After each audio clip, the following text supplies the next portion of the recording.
Good morning, ladies and gentlemen. Welcome to the Inauguration Ceremony of the Annual Research Symposium of University of Colombo. The theme of the Annual Research Symposium 2021 is Impactful Research Through Interdisciplinary Approach. The Annual Research Symposium of the University of Colombo unifies all symposia held by respective faculties, institutes, campus, the school, and the library of the university. This year's Annual Research Symposium is even more significant as it signifies the conclusion of the centenary celebrations of the University of Colombo. Established in 1921 as Ceylon University College, University of Colombo is the oldest institution of modern higher education in Sri Lanka, specialized in the fields of natural, social, and applied sciences, as well as mathematics, computer sciences, and law. We are proud to say that University of Colombo is ranked among the top 10 universities of South Asia. Ladies and gentlemen, this inauguration ceremony is held as a hybrid event where our invited dignitaries have gathered here at the New Arts Theatre, while our distinguished invitees, academics and students have joined us virtually. We also wish to mention that measures are taken throughout the program to adhere to the stipulated health and safety guidelines during this COVID-19 pandemic. To start today's proceedings, let us all rise at our seats for the national anthem of Sri Lanka.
Thank you, ladies and gentlemen.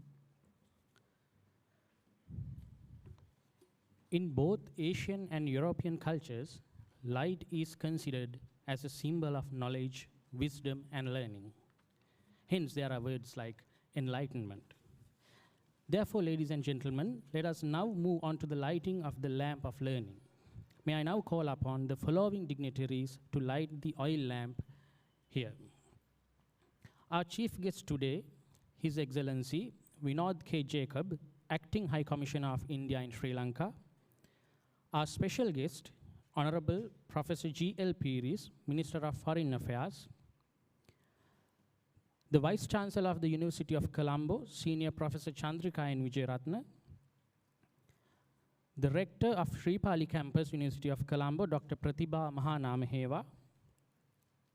Representing the distinguished alumni who are felicitated today, Professor J.B. Disanayaka. Representing the UGC appointed council members, Mr. Mahinda Madihaheva. Representing the deans of the University of Colombo, Professor Naomi Malagoda, Dean, Faculty of Graduate Studies. Representing the directors of the council, Professor K.P. Hewa Gamage. Mr. K.A.S. Edward, the Registrar of the University of Colombo. Mrs. K.S.T.S. Jayasuriya, Bursar of the University of Colombo. Dr. Chandani Kurupu, Acting Librarian of the University of Colombo, and the Chairperson of the Annual Research Symposium 2021, Senior Professor Priyadarshini Galapati.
Thank you very much, ladies and gentlemen. May this light bring us prosperity and success. And now, to deliver the welcome address at this inaugural ceremony, may I now invite Senior Professor Priyadarshini Galapati, Chairperson of the Annual Research Symposium 2021, to the podium.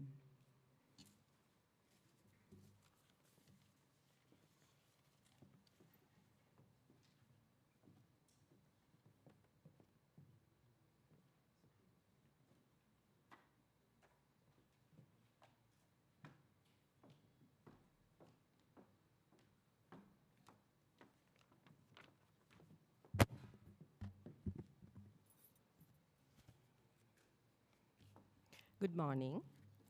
It is indeed my honor and privilege to deliver the welcome address on the inauguration of the Annual Research Symposium 2021, showcasing the research landscape of the University of Colombo in this centenary year of the university. The inauguration of the Annual Research Symposium unifies all symposia held in all 18 respective faculties, institutes, campus, the school, and the library of the University of Colombo, a main event in the university calendar, and this year conducted under the theme, Impactful Research Through Interdisciplinary Collaboration. It is my pleasure to warmly welcome His Excellency Vinod K. Jacob, Acting High Commissioner of India to Sri Lanka, and we are very grateful to you, sir, for honoring us with your presence amidst your busy schedule. I warmly welcome Honorable Professor G.L. Pires, former Vice Chancellor of the University of Colombo and current Foreign Minister, for your presence here on site for the felicitation and as our special guest at this important event of the university amidst your busy schedule.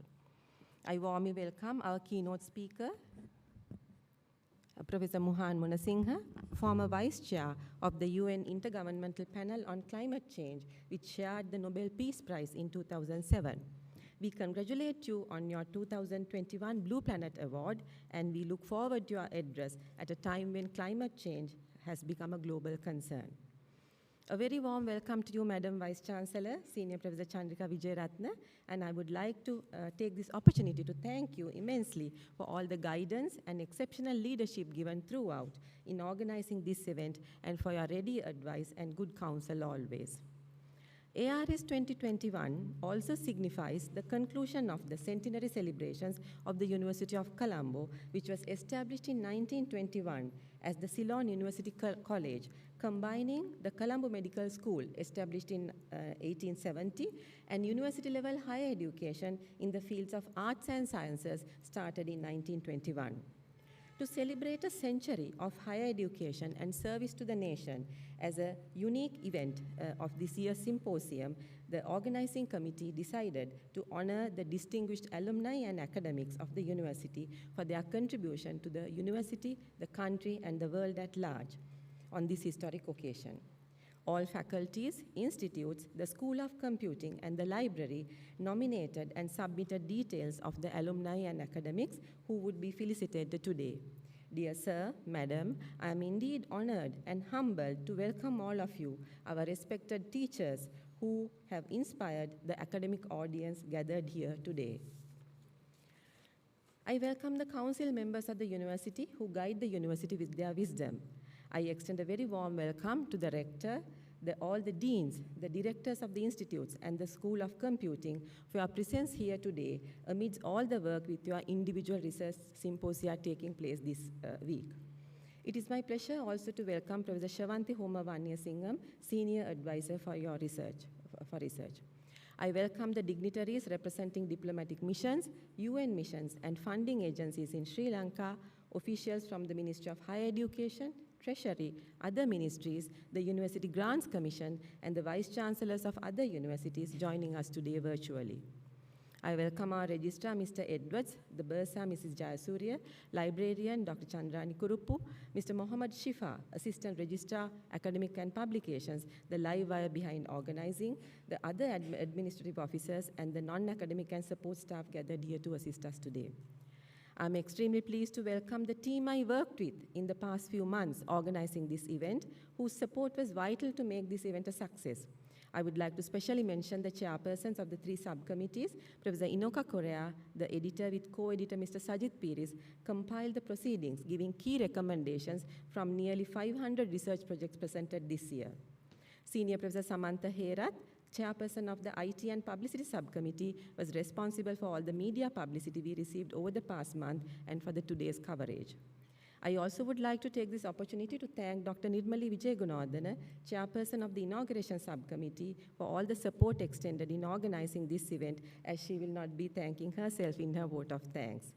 I welcome the IT and Network Operating Center staff and the FOS Media team, ably led by Dr. Hiran Jayavira, and you will witness their expertise during the event.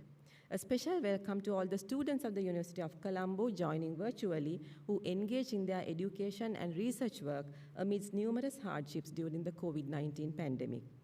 Finally, it is my pleasure to welcome all other dignitaries, the media covering the event, and the public who are joining virtually, and I hope you would enjoy the proceedings of this inauguration. Thank you very much.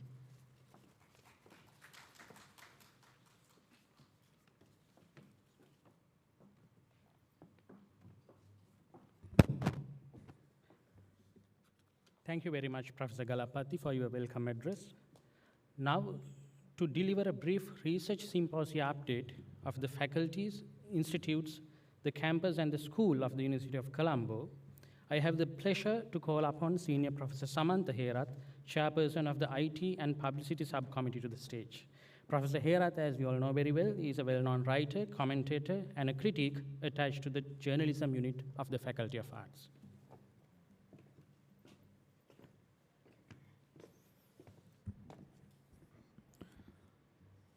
His Excellency Vinod K. Jacob, the Acting High Commissioner of India in Sri Lanka, Honorable Professor G.L. Piris, Minister of Foreign Affairs and former Vice Chancellor of the University of Colombo, Professor Mohan Munasingha, 2021 Blue Planet Prize Laureate and Chairman of the Presidential Expert Commission for Sustainable Sri Lanka 2030 Vision, Senior Professor Chandrika and Vijayatunga, the Vice Chancellor of the University of Colombo, members of the Council, Rector Sripali Campus, Deans of all the faculties, Directors of the institutes, distinguished alumni and academics to be honored, the Chairperson of the Annual Research Symposium 2021, and heads and members of the subcommittees, registrar, bursar, librarian, and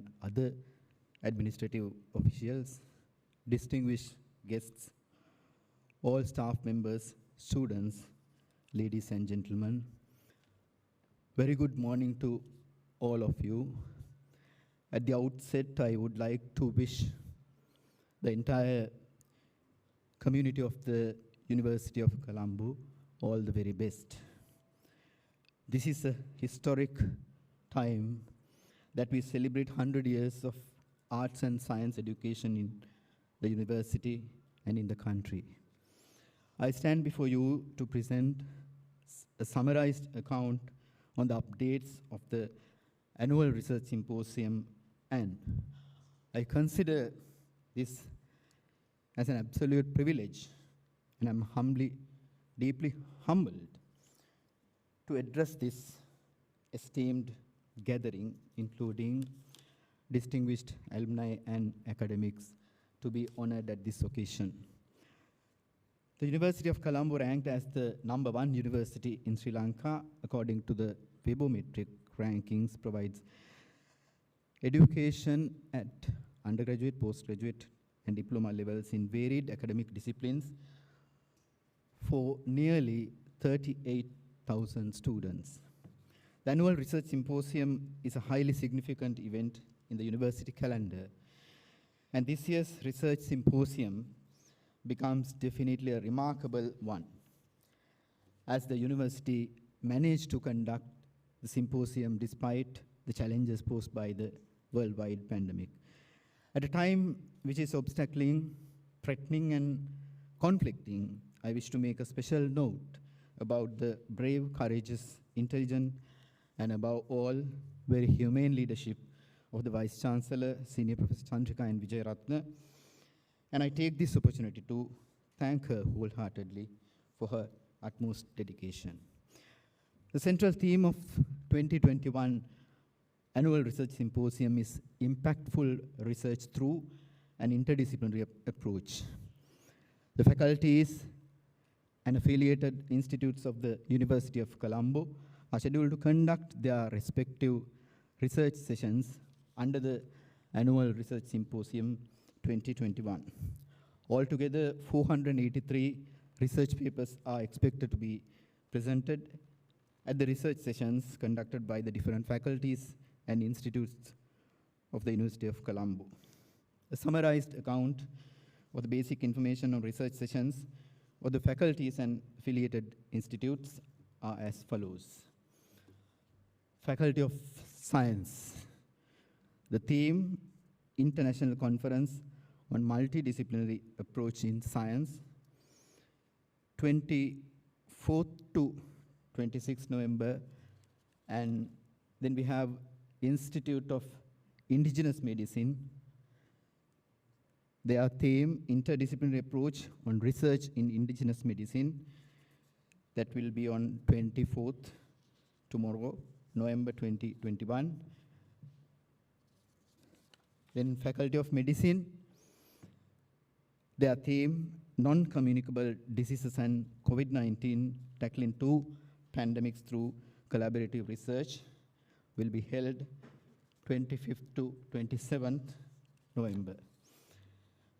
Then we have Faculty of Education, the theme, Interdisciplinary Research in Education, that will be on 26th November.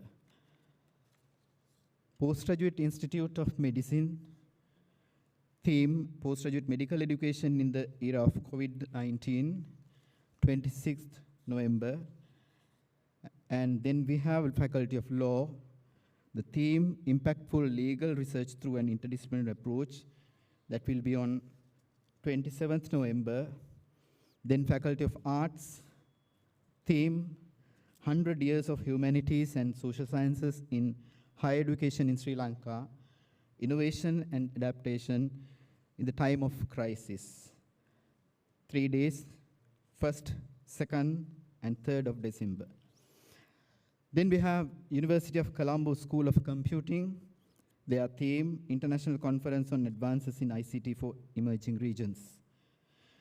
That will be on 1st to 4th December, and then the library.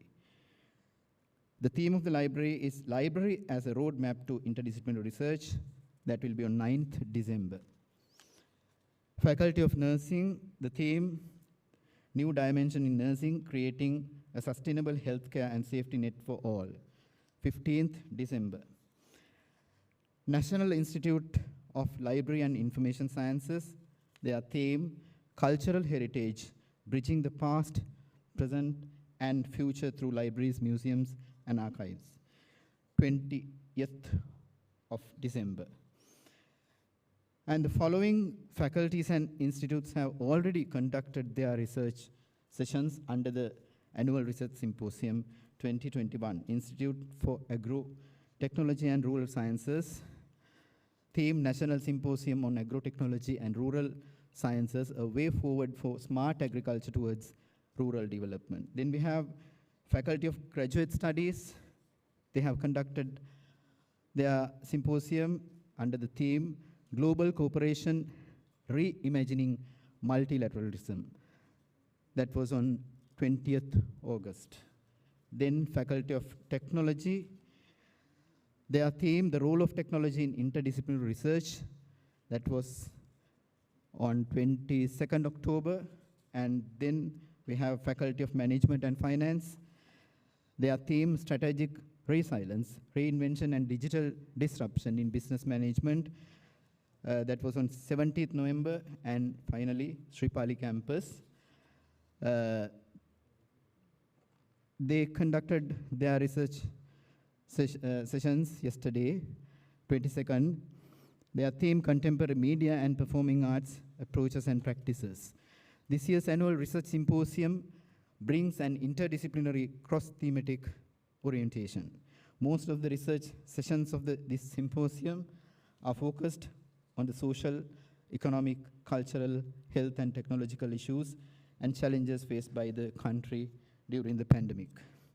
This symposium would be a timely opportunity for the academic community to critically look at research from a broader perspective. Ideally, research should be a devout effort made for the betterment of the society. It carries the expectations for advancing the quality of the human life. The greatness of research depends on the paramount honesty of the researcher. Research should serve the human society in order to make their lives better. There are researchers who work tirelessly in their respective disciplines to bring new knowledge and innovation. I firmly believe that this is a high time for the entire academic community to rethink, re-examine, and reinvent the essence of research in the context of humanity. I wish to congratulate all academics who extended their scholarly contribution by presenting research papers in their respective disciplines. I would like to thank once again Senior Professor Chandrika and Vijayaratna, Vice Chancellor, as well as the Rector, Sripali, Deans, Directors and Heads of Departments, all academic and non-academic members of their continuous support to make this event a success. Also, I wish to thank the organizing committee headed by Senior Professor Priyadarshini Galappatti and other heads and members, and also the administrative staff. Finally, I hope that the University of Colombo, as the most prestigious university with best researchers in the country, can play a pivotal role in enhancing the research culture with best practices to uplift the society towards meaningful heights in the years to come. Thank you very much.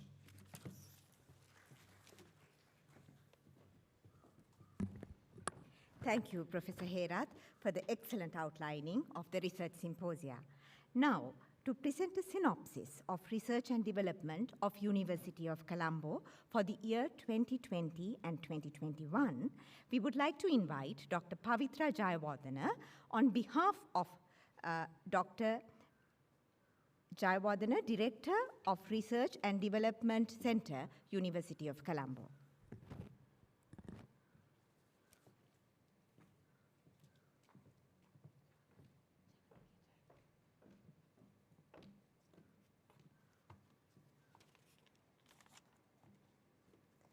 Good morning. I'm presenting this speech on behalf of Dr. Janaki Jayawardena.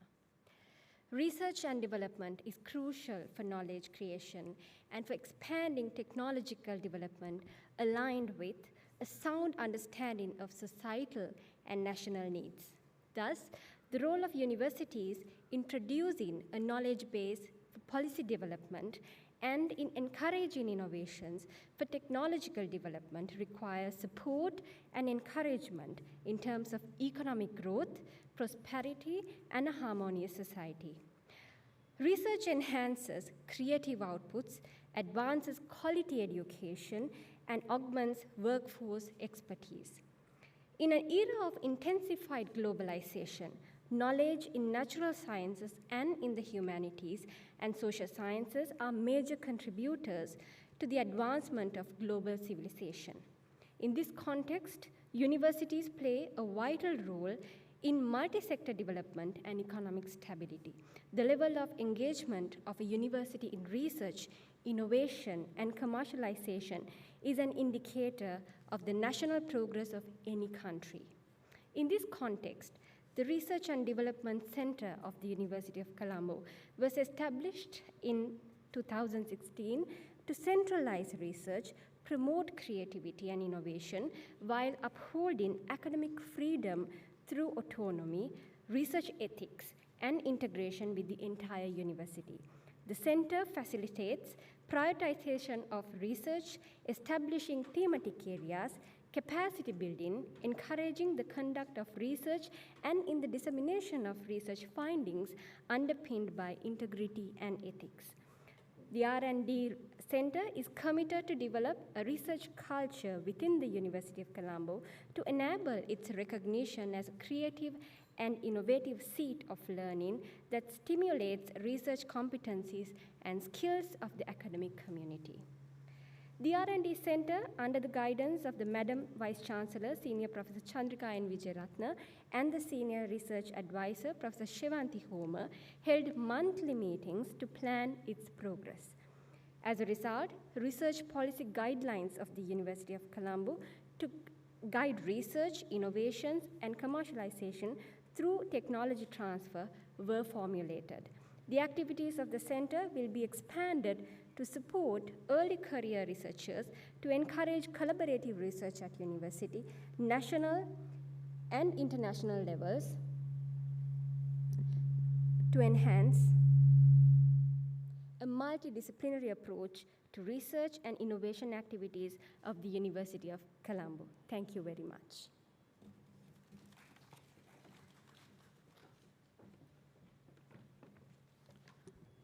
Thank you very much. That was Dr. Pavitra Jayawardena on behalf of Professor Dr. Janaki Jayawardena, who is the Director of Research and Development Center of the University of Colombo. The Annual Research Symposium has generated a large body of valuable scientific evidence and intellectual perceptions, covering an array of fields in medicine, science, arts, and humanities. To make a brief presentation about the recommendations emanating from the research findings presented at the Annual Research Symposium, that's ARS, now we would like to call upon Professor Enoka Correa, editor of the Proceedings of the Annual Research Symposium 2021. Professor Correa is the head of the Department of Medical Microbiology and Immunology of the Faculty of Medicine. Over to you, ma'am.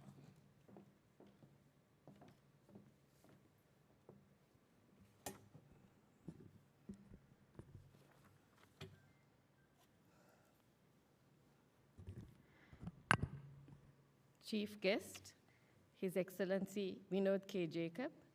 Special guest, Honorable Professor G.L. Pires.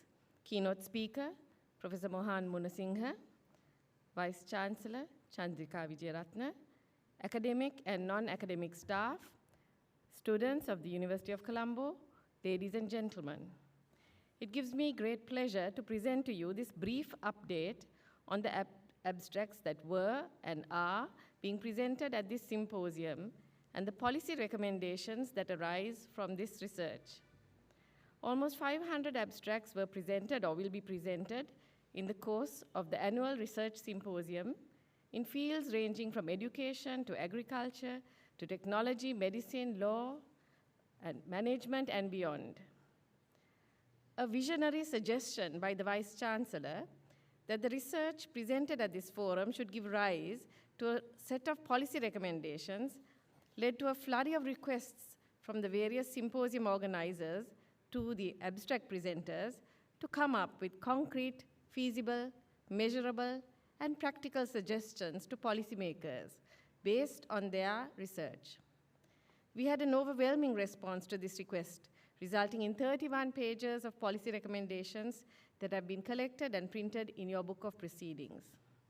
It is not possible to mention any more than a handful of these recommendations in the time available to me, so I will just give you a taste of some of the suggestions, specifically mapping them to the Sustainable Development Goals of the United Nations.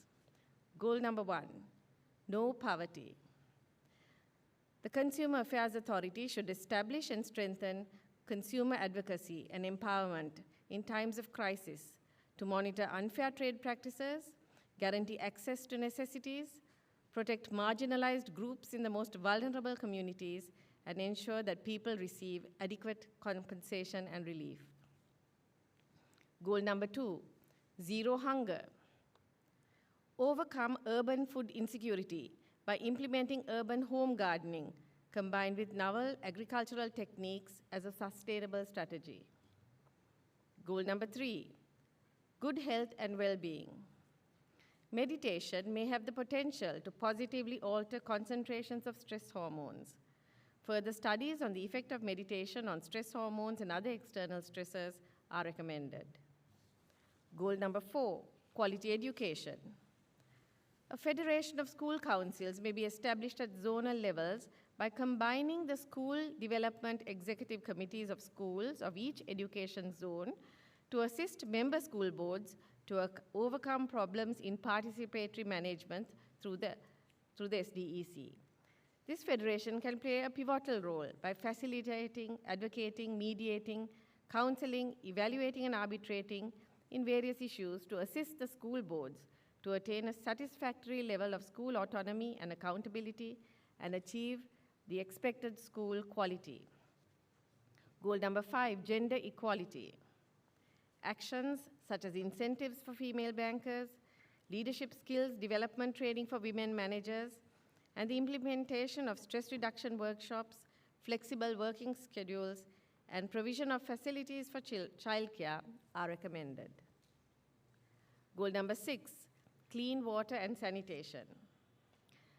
Surface water bodies were highly polluted by used plastic personal protective equipment and wastewater discharge during the COVID-19 pandemic. This problem can be minimized by sustainable plastic waste management technologies, and policies for this should be adopted while raising public awareness on the topic. Goal number 7, affordable and clean energy. Studies on precision energy management for black tea manufacturing are an obligatory requirement for long-term energy saving and to implement relevant management strategies in the tea industry of Sri Lanka. Goal 8, decent work and economic growth. It is recommended to enact legislation with regard to occupational health and safety and include a clause obligating the employees to safeguard their health and safety and also the health and safety of others. Goal 9, industry, innovation, and infrastructure. Trade secret protection and the employment relationship should be recognized in a statute to overcome the difficulties encountered by skilled employees and the employers who hold trade secrets, while recommending a similar law as enacted in the USA by way of freedom to create statutes, with more coverage to skilled employees to embrace their skills freely. Goal 10, reduced inequality. Recognize the right to internet as a fundamental right in Sri Lanka. This can be done in 2 different ways. 1, can be recognized under Article 14, freedom of expression, or 2, can be introduced as an independent right by way of a constitutional amendment. Goal 11, sustainable cities and communities. It is recommended that the Apartment Ownership Act shall be amended, uplifting the rights of purchasers of provisional condominium property. And one of the best solutions can be found in introducing an insurance scheme to safeguard the rights of the investor. Goal 12, responsible consumption and production. Inculcate norms, beliefs, and values pertaining to environmentally significant behavior and a sense of individual responsibility by fostering pro-environmental attitudes from the elementary level. Conduct regular awareness programs to remind the public about the expected behavior and integrate community participation into local e-waste planning to create a sense of ownership. Goal 13, climate action. Take appropriate policy decisions directed towards reducing global warming and enforcing existing policies, as biodiversity, once lost, cannot be recovered. Goal 14, life below water. An aquatic weed, water hyacinth, incorporated with coir dust, can be used for the production of biodegradable pots in place of plastic or polythene pots for raising nursery plants. This technique helps to control an invasive weed, water hyacinth, and also utilizes it in a productive manner. Goal 15, life on land. Given the inadequate research on raptors in Sri Lanka, some key areas ripe for further investigations, including ecology, behavior, as well as population data. Results of the present study calls for attention of wildlife policymakers for improved conservation strategies for this magnificent avifauna. Goal 16, peace and justice, strong institutions. Develop a standardized curriculum on mental health for police officers. Appoint a dedicated role within each police station to address the issue of reducing the time spent dealing with individuals with psychological problems. Develop a standard protocol on code of conduct and record keeping for encounters with individuals with psychological problems. And finally, goal 17, partnerships to achieve the goals. Novel computational techniques can be adapted to solving plant biological questions, which are important in improving Sri Lanka agriculture. Researchers can expand multidisciplinary work involving computer science, biology, agriculture, and medicine. We hope that this initiative of collecting a set of policy recommendations will be replicated in future annual symposia with follow-up to ensure the implementation of these and other recommendations. Thank you very much.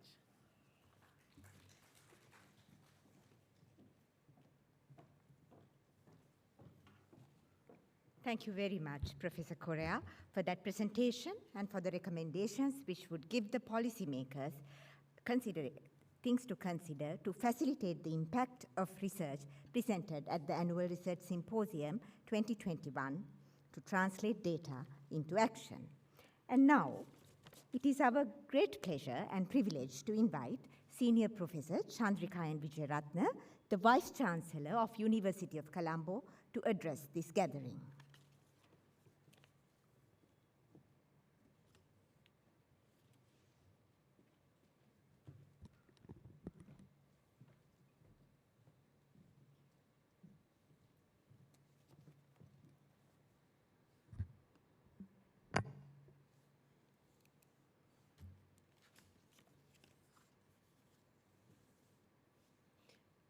Aibovan, Vanakkam, Assalamu alaikum, and a very good morning to you.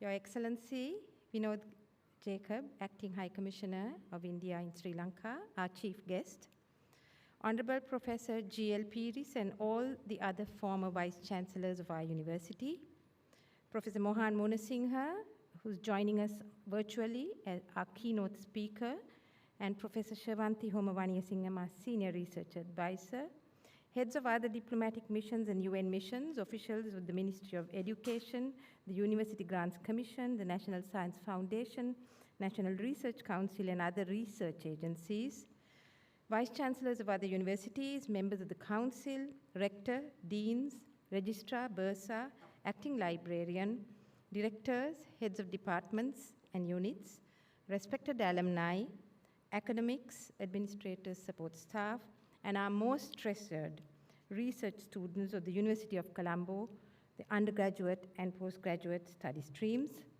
distinguished invitees, including my teachers, ladies and gentlemen. I'm delighted to speak on behalf of the entire landscape of the University of Colombo at its 13th successive Annual Research Symposium. And this year's ceremonial function, as you saw, has many special features. Being the premier seat of higher learning, we are justifiably proud of reaching the centenary landmark of research and scholarship in science, arts, and library information, while having celebrated our sesquicentennial milestone in medical education in 2020. These indeed add value and luster to our institution, embodied with pride and humility.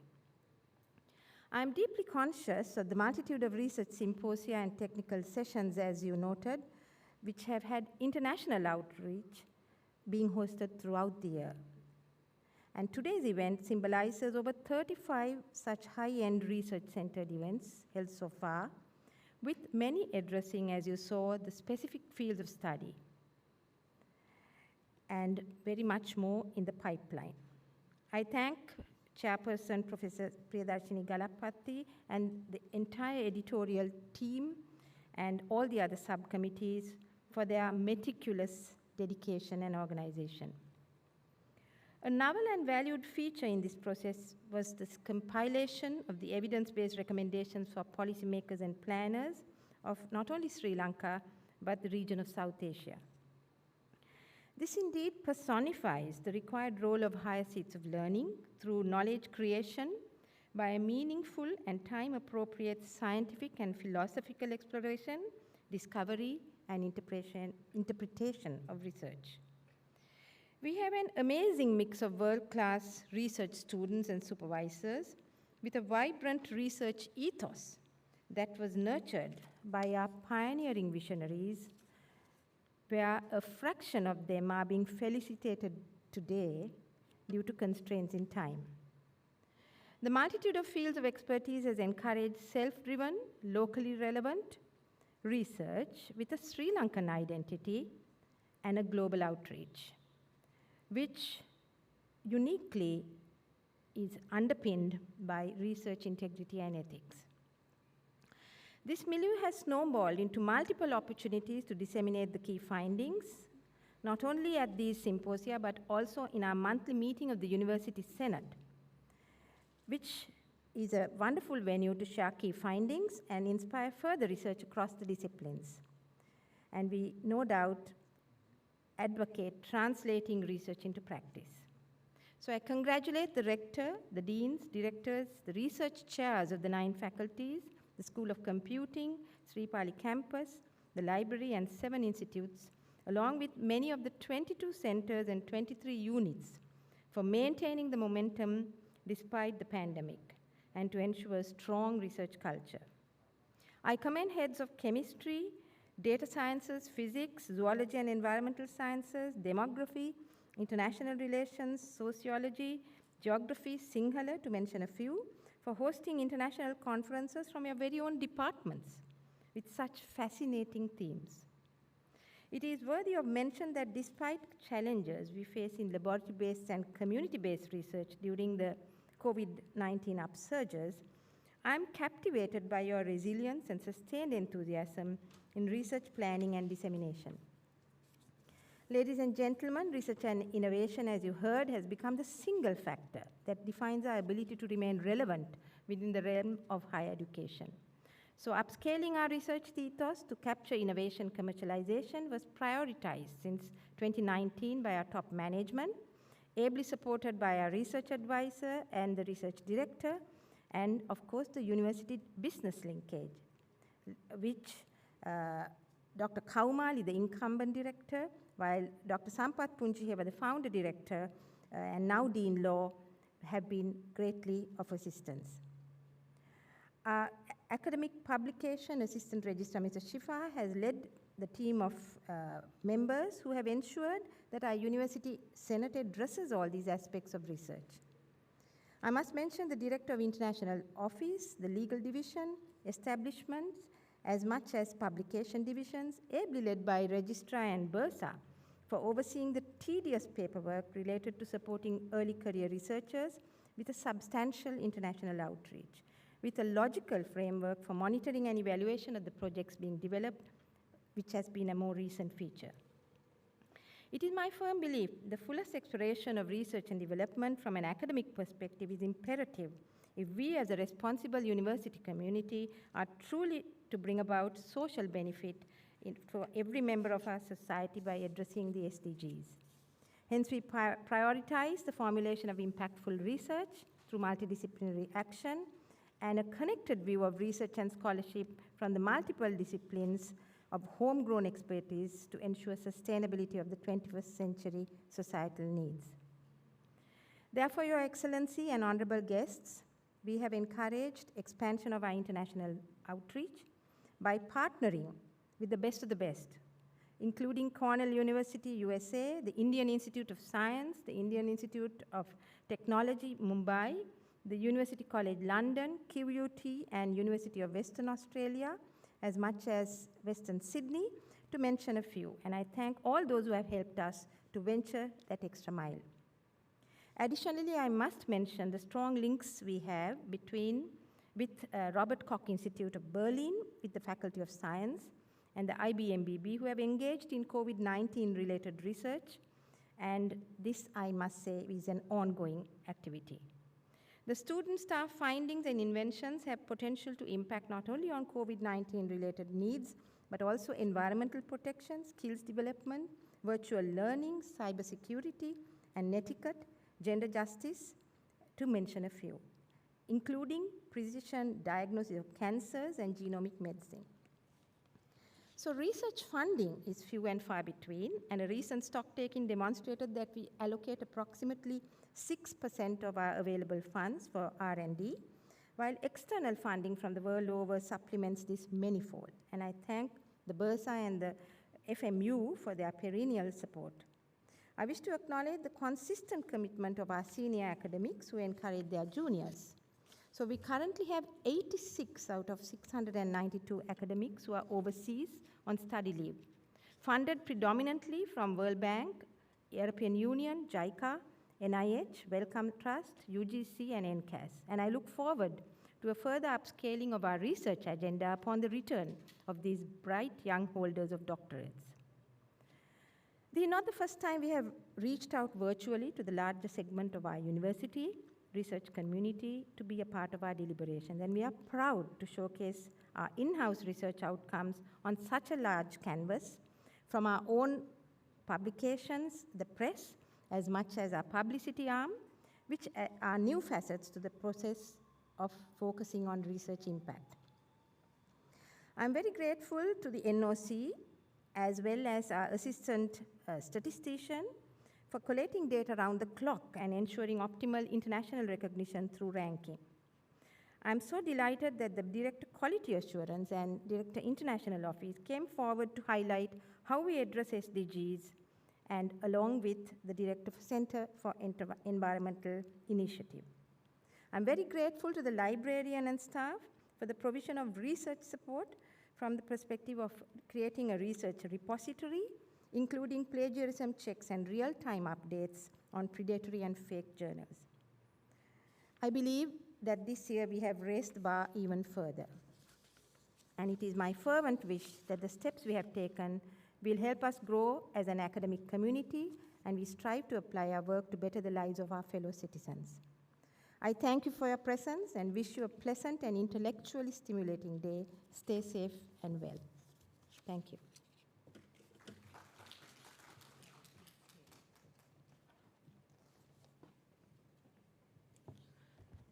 Dear ma'am, thank you very much for your address at this historic occasion. We would like to stay on stage for a while. And ladies and gentlemen, before we move on to one of the highlights of today's events, which is of course the address by the chief guest, we would like to invite Senior Professor Chandrika and Vijayaratna, the Vice Chancellor, once again to the podium to introduce our chief guest, His Excellency Vinod K. Jacob, the Acting High Commissioner of India in Sri Lanka. Following the Vice Chancellor's introduction, His Excellency will address the gathering.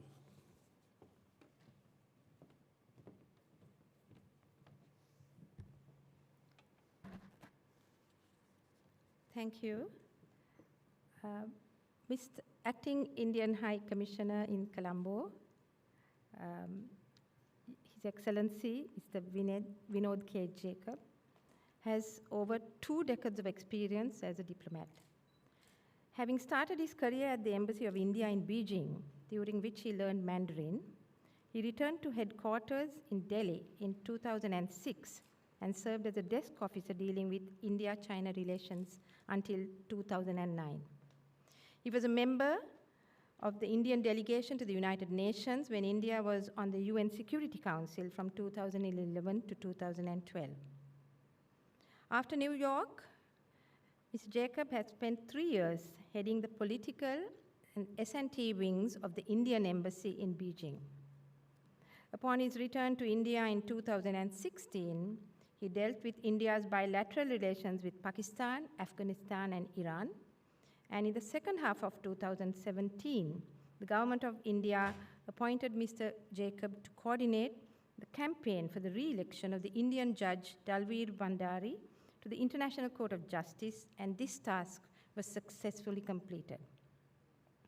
Thereafter, Mr. Jacob has dealt with a number of subjects as the Joint Secretary, Director General level, including in particular as Head of Economic Diplomacy Division. He arrived in Colombo for his current assignment, I remember, in September 2019 when we met, and Mr. Jacob is married and has 2 children, and is a graduate of law with working knowledge of English, Hindi, and Mandarin, besides familiarity with 2 other Indian languages, and I'm sure the Sinhala language. So thank you very much, and the floor is yours, Your Excellency.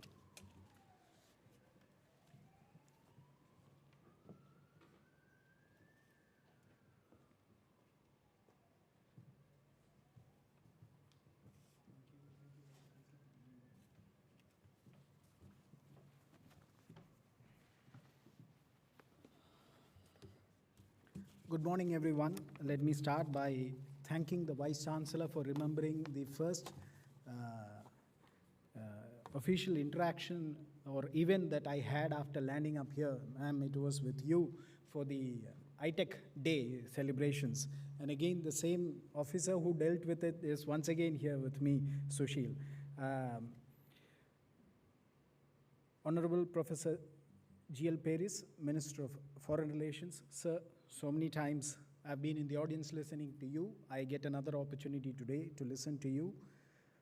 Professor Mohan Munasingha, who will be joining us. through virtual means. Professor Chandrika Vijayaratne, Vice Chancellor of the University of Colombo, Professor Priyadarshini Galapati, Chairperson, Annual Research Symposium, distinguished scientists, faculty members, and students. I'm honored to be addressing the inaugural plenum of the Annual Research Symposium 2021 at the University of Colombo, the oldest higher education institute in Sri Lanka. At the outset, I compliment the University of Colombo for contributing to academic excellence and high-quality research in Sri Lanka. I congratulate the organizers for selecting a very relevant theme, impactful research through an interdisciplinary approach for this year's symposium. I also thank the rapporteurs who summarized some of the important recommendations of the work done in the run-up to and in preparing for the symposium. Distinguished colleagues, faculty members, students, the relationship between India and Sri Lanka has been historically vibrant, with strong cultural, educational, and people-to-people connections being integral to this engagement. We share rich traditions of respect for learning, knowledge, and wisdom. Academic linkages between the two countries are quite well known. Just to take an example, Nobel laureate Gurudev Rabindranath Tagore visited Sri Lanka for the first time in 1922. Next year, we celebrate 100 years of that important landmark event. Again, in 1934, Gurudev Tagore visited Sri Lanka at the invitation of Mr. Wilmot A. Pereira and laid the foundation stone of Sri Pali College. This has been referred to a number of times. On this occasion, I am happy to share that recently the High Commission of India institutionalized a medal in the name of Gurudev Rabindranath Tagore to recognize the highest academic record holder in the Sri Pali campus of the University of Colombo during the annual convocation. Distinguished dignitaries, ladies and gentlemen, contemporary challenges demand innovative solutions. No longer are higher education institutions able to train graduates to address all of the current and emerging challenges from the basis of a single discipline. That's how quite a large number of us did our undergraduation and even subsequent post-graduation. Until a few years ago, mixing the humanities with the sciences in higher education was practically unheard of. But let me take this opportunity to share with you just 3 instances to bring home the extent of change in my country, India. First, India's new National Education Policy 2020 envisages several reforms for higher education, including breaking the disciplinary boundaries. Courses in liberal arts are most commonly offered as a 3- and 4-year undergraduate degree in India. In recent years, the number of universities offering this program has grown exponentially, as has the number of applicants. Such graduates with interdisciplinary education would be able to move towards diverse fields such as consulting, banking, media, advertising, public relations, research, teaching, civil services, and social sector. And given the flavor of the subjects taught, I would assume entrepreneurship is also a great possibility in the future for these students.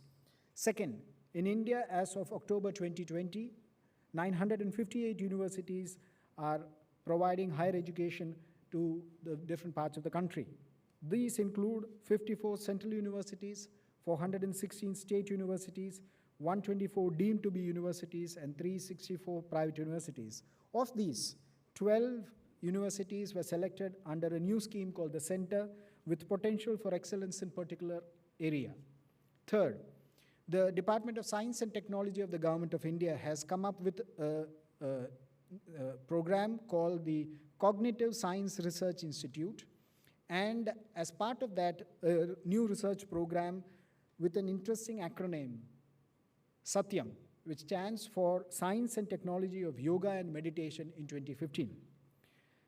Because yoga and meditation are interdisciplinary efforts that interface with neuroscience, medicine, psychology, philosophy, and so on, an interdisciplinary approach is required to converge distinct and diverse disciplines, methodologies, and methods in the study of yoga and meditation. This initiative facilitates the scientific community to work for better solutions of challenges related to cognitive disorders and social issues through various psychological tools and batteries, and early diagnosis, better therapies, intervention technologies, and rehabilitation programs. Not that there is a causal link, but it is interesting to notice that the developments on the higher education sector have moved in parallel with India's rising trajectory over the past several years on the Global Innovation Index, GII, from a rank of 81 in 2015 to 46 in 2021. I feel the consistent improvement in GII ranking could have been facilitated by immense knowledge capital, strong interdisciplinary approach, vibrant startup ecosystem, and the amazing work done by the public and private research organizations. Distinguished dignitaries, ladies and gentlemen, let me touch upon one subject which by definition requires an interdisciplinary approach. Amongst the transnational challenges which lends itself to this sort of study and analysis, I feel is the challenge of climate change. All of us are familiar with the outcomes of the COP26 at Glasgow. Despite the below par optics, I'm proud to say that there are some positive takeaways for global citizens and organizations, including which is India's ambition and commitment to combating climate change. And I can tell you that the way we reached the 5 major goals that was committed by Prime Minister Modi was through an interdisciplinary approach, which involved discussions between the government and the various stakeholders outside the government. In presenting India's national statement at Glasgow on 2nd November 2021, Prime Minister Narendra Modi said that in spite of having 17% of the world's population whose responsibility has only been 5% in emissions, India has left no stone unturned in the fight against climate change. In terms of future steps and concrete actions, Prime Minister Narendra Modi presented the Panchamrit, or the 5 nectar elements to deal with the challenge. Namely, first, that India will take its non-fossil energy capacity to 500 gigawatts by 2030. Second, we will meet 50% of our energy requirements from renewable energy by 2030. Third, we will reduce the total projected carbon emissions by 1 billion tons from now until 2030. Fourth, by 2030, India will reduce the carbon intensity of its economy by less than 45%. And fifth, and this was the one which received the largest amount of attention, that by the year 2070, India will achieve the target of net zero. I'm happy to state that on the bilateral India-Sri Lanka front as well, the cooperation on renewable energy, climate change, and sustainable development files is robust and mutually beneficial. In June this year, the agreement for $100 million solar line of credit from India to Sri Lanka was signed. In line with India's neighborhood first policy, the quick response of the Indian Navy and Indian Coast Guard on the request of the Sri Lankan side helped avert environmental disasters after the MT New Diamond incident in September 2020 and following the fire on the MV Express Pearl in May this year. It is also pertinent to recall that India's flagship development cooperation engagement with Sri Lanka, which stands at close to $3.5 billion, are based on sustainable practices. The predominant use of locally available construction and other material ensure that the carbon footprint of the various projects like the 1990 Service Area Ambulance, Indian Housing Project, Model Village Housing Projects, and others like school, hospitals, etc. is minimal, and construction practices that are employed are environmentally friendly. So this aspect of the symposium's work in terms of sustainable development and sustainable practices of direct relevance to India-Sri Lanka relations, and we in the High Commission would be very much benefited by the outcomes of this symposium in that regard. Distinguished dignitaries, ladies and gentlemen, Government of India offers about 750 scholarships annually to the Sri Lankan students for undergraduate, postgraduate, and doctoral studies. Furthermore, Sri Lanka was the first country in South Asia to join the National Knowledge Network, through which Sri Lankan universities now have digital access to around 1,600 universities in India and beyond. We have also launched a new web portal, Study in India, which has all the relevant information regarding education opportunities in India in one place. More than 25,000 seats are earmarked in Indian institutions for foreign students. It's our fervent desire that as the COVID lockdown have been lifted and things are coming back to normal, we will be able to use the hybrid way of education to reach our educational goals.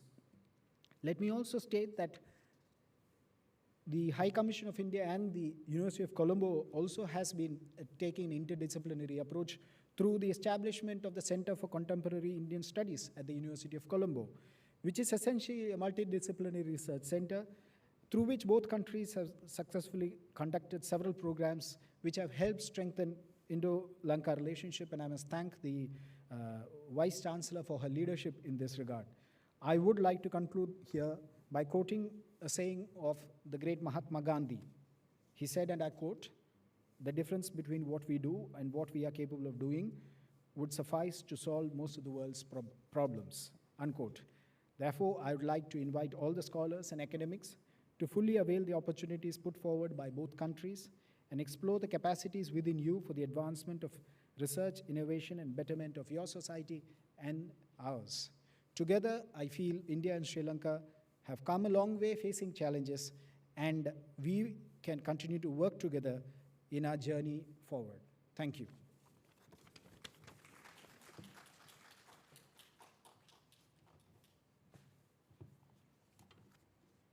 Thank you, Your Excellency. Vinod K. Jacob, Acting High Commissioner of India in Sri Lanka, for your illuminated insights that have added luster to today's proceedings. We are truly enchanted. Ladies and gentlemen, now we are going to listen to one of our former Vice Chancellors of the University of Colombo. He is a widely acclaimed legal academic who was attached to the Faculty of Law as a professor and dean. He is a quantum scholar and a Rhodes Scholar who is also a visiting fellow at University of Cambridge and University of London. This is none other than our special guest here today, Honorable Professor G.L. Pires, Minister of Foreign Affairs. Sir, we are honored to call you to the podium to speak a few words.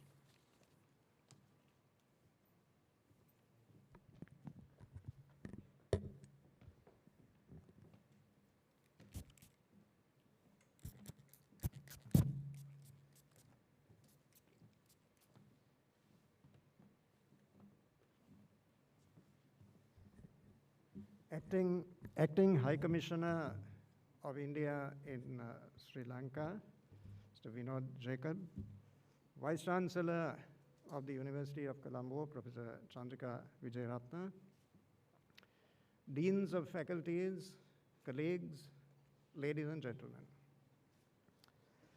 It is with great pleasure that I accepted the invitation that was extended to me by the Vice Chancellor to be present here on this occasion and to address to you a few words on the importance of the research symposium that you have so successfully organized today.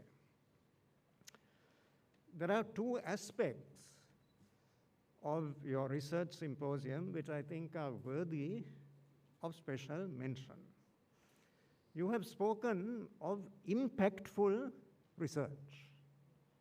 Not any kind of research, but impactful research. What you mean by that phrase is that the research that you undertake in this institution must produce results on the ground, consequences which are pragmatically useful. So the utility of the research that you do is one of the considerations that you have rightly highlighted on this occasion. The other is the methodology.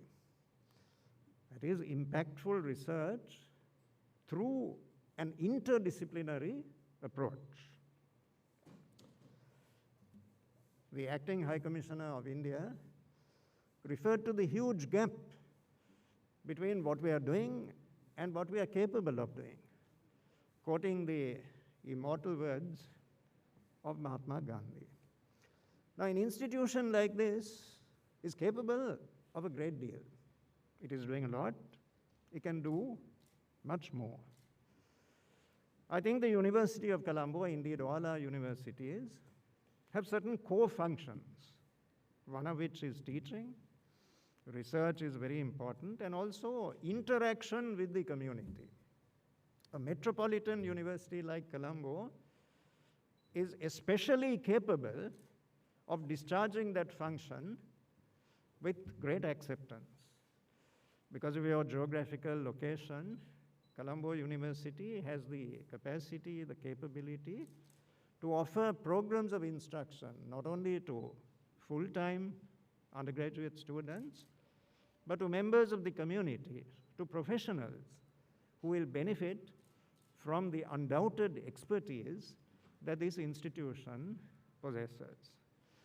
Multidisciplinary research is important in dealing with many of the vexed problems that our country is dealing with today. Take COVID-19. There will have to be research done by virologists, microbiologists, community physicians, all of them working together. Sri Lankan universities have made a signal contribution to research in that area. The University of Colombo, the University of Sri Jayadeva has done excellent work in that regard. Then take the Express Pearl disaster, something that hit us without warning. We were not really equipped to deal with all the aspects of that calamity. And here again, there's a critical need for interdisciplinary research. Then a subject that is attracting a great deal of attention in Parliament, in the media currently, the switchover from chemical to organic fertilizer. There again, there is a need for sustained research which will produce results that can be taken into account by policymakers in the country. Now, if you look at the university system in Sri Lanka, its genesis, its origin, and the avenues of development that it has followed, it is very clear that in the beginning, universities in this country were elitist in character. The University of Peradeniya, for instance, was conceived of by Sir Ivor Jennings on the lines of the University of Cambridge, of which he subsequently became Vice-Chancellor. He wanted a university which could make a legitimate claim to being the garden university of Asia. That was the ambition of Sir Ivor Jennings. Now, when I was an undergraduate student here in the Faculty of Law, we had just 17 students in our batch, just 17 students at that time it was the Department of Law. At the end of my first year, it was elevated to the status of a faculty, just 17 students in our batch. And the late Professor Nadaraja thought that that was an impossibly large group of students to manage. Now, as Vice-Chancellor, the main challenge that I faced was to open the portals of the university to a far larger segment of society. Now, when I was an undergraduate, the medium of instruction was English. Not only that, at the end of our first year, when we sat for the first examination in laws, Roman Law 4 was a paper which involved translation from Latin into English. So students studying law at that time were required to have a knowledge not only of English, but even of Latin. Now, how many schools in this country teach Latin? So that is why I say that education, university education at that time was inherently, intrinsically elitist in character. Now, in that elitist framework, it is not difficult to maintain the highest possible standards. You're catering to a microscopic group of Sri Lanka's young people who have had access to all the privileges in life. So to impart education of high caliber and to turn out products of undisputed intellectual excellence is not all that difficult if you're committed to the task that you have undertaken. But as Vice-Chancellor, I presided over a fundamental transformation which occurred in the university. That is, exponentially to increase the numbers that are admitted into the university, but to ensure to the maximum extent possible that that process of democratization, which is certainly essential, is not done at the expense of quality. Now that is a very exacting, challenging task, to ensure that as you make university education available to students from a different social background, from the rural hinterland of Sri Lanka, they are entitled to access to university education. You bring them into the university. But you have to ensure that the system does not collapse under the sheer weight of numbers. That was the principal challenge. How do you make tutorials, for example, meaningful and effective? When you are addressing not 2 or 3 students, as my predecessor in the chair of law was accustomed to, but you're dealing with groups that may consist of as many as 200, 250 students, sometimes even larger in some subjects. Now, there are great dangers that are attendant on this whole exercise. Because as you educate people, as you confer degrees on them, naturally there are high levels of expectation. A boy or girl with a university degree has the legitimate expectation of employment that is commensurate with his or her qualifications. The student thinks, rightly, that he is entitled to a good job, gainful employment, that will give him a decent salary to live on, to raise a family, and to live with dignity in his country. When it subsequently transpires that the products of the system do not have access to any employment at all, let alone satisfying, lucrative, or gainful employment, the result is a dangerous backlash, a feeling of deep indignation, not against anyone in particular, not against governments or political parties or university vice-chancellors, but indignation directed against the social order. Now, we have seen the horrendous results of that within this university. My predecessor in the office of Vice-Chancellor, the late Professor Stanley Vijayatunga, whom I knew very well, he was a friend of mine, was a very gentle, compassionate human being. Apart from the fact that he was universally respected, a professor of biochemistry, holding a doctorate from the University of Oxford. Now, he was brutally gunned down in his own office. He was shot twice in the head. That is a spectacle that I will never forget as long as I live. Now, that was a symbolic assassination. Nobody had any personal grievance against the late Professor Vijayatunga. He was assassinated because he was looked upon as a symbol of a system. Now, this university was closed for almost 2 years. After that, the then government, the President Munasingha Premadasa, appointed a commission to go into this amazing phenomenon. What happened to this country? How did everything come to a grinding halt? Universities, schools, banks, hospitals, everything ceased to function. How did this extraordinary thing happen?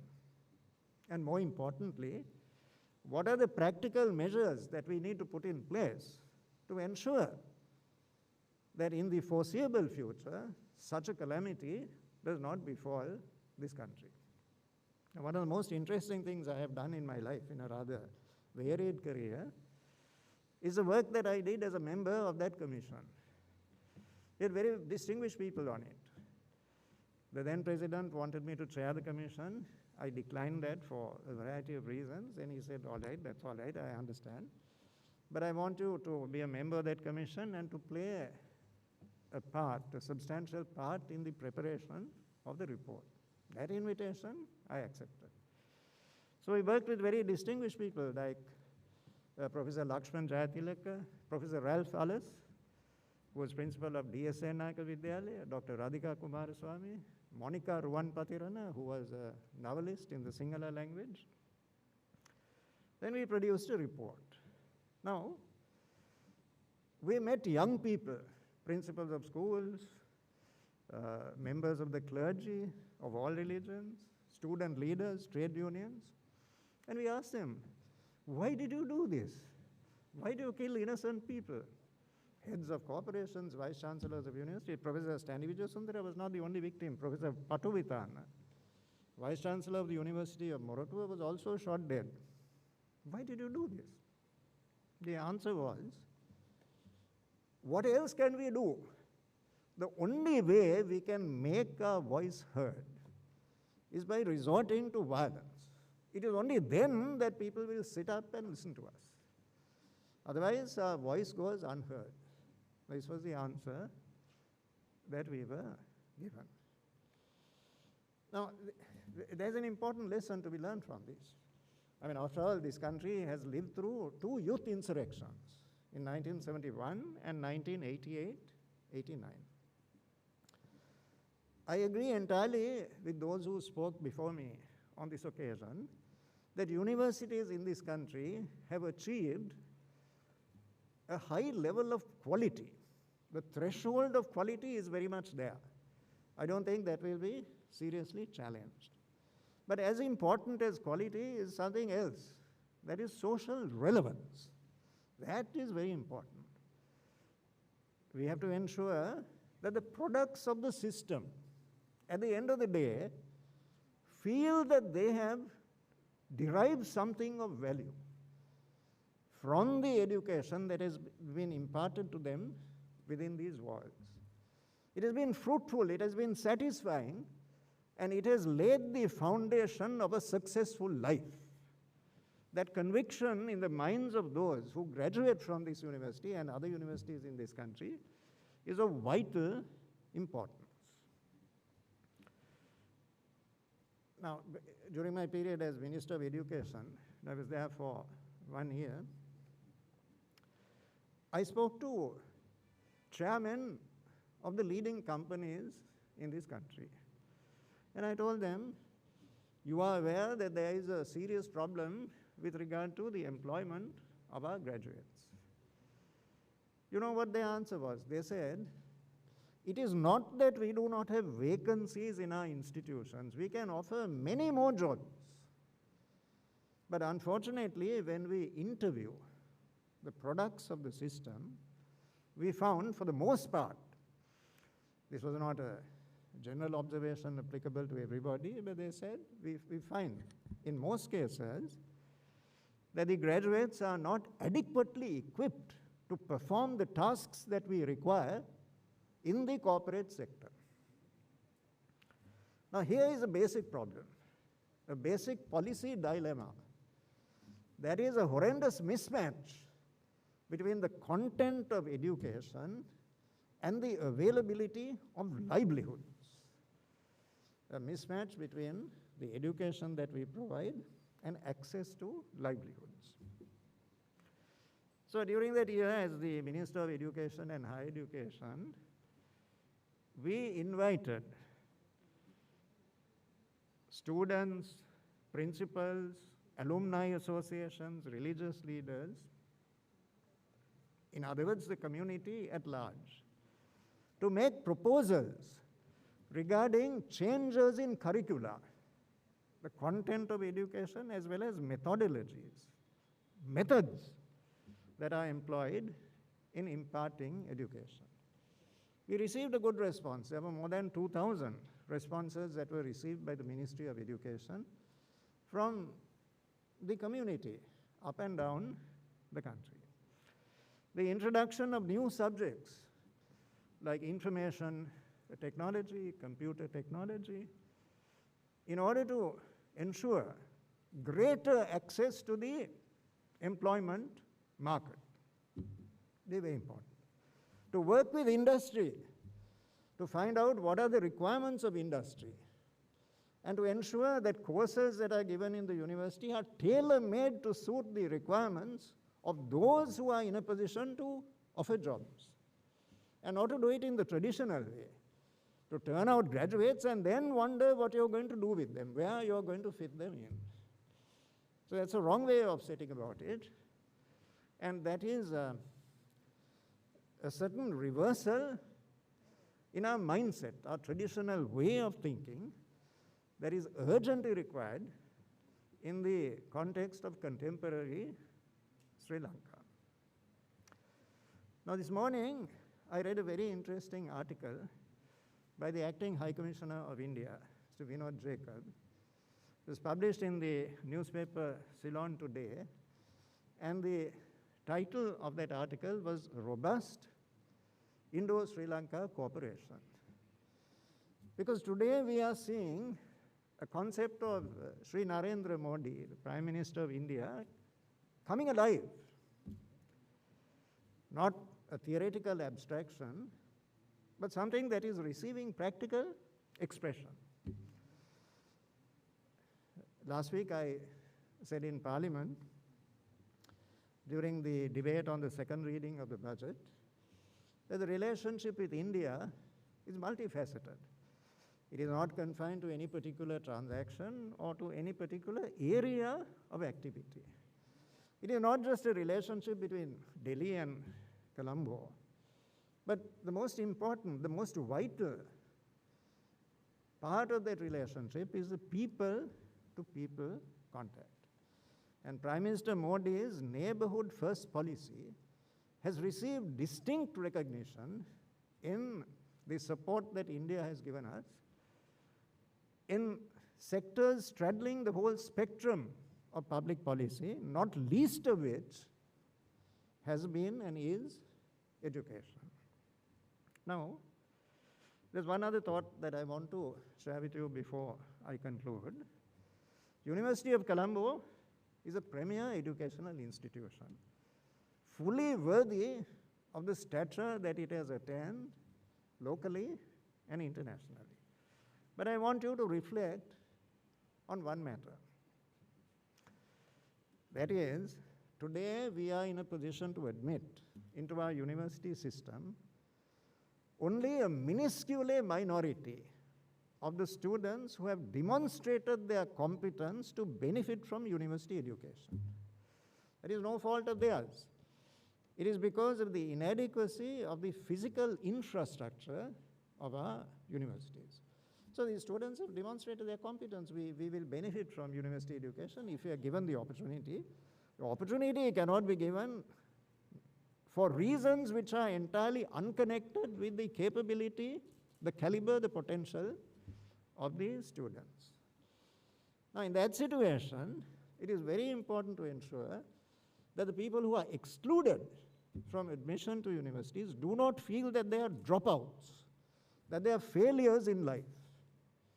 It is that will lead to a sense of disenchantment, frustration, and intense indignation.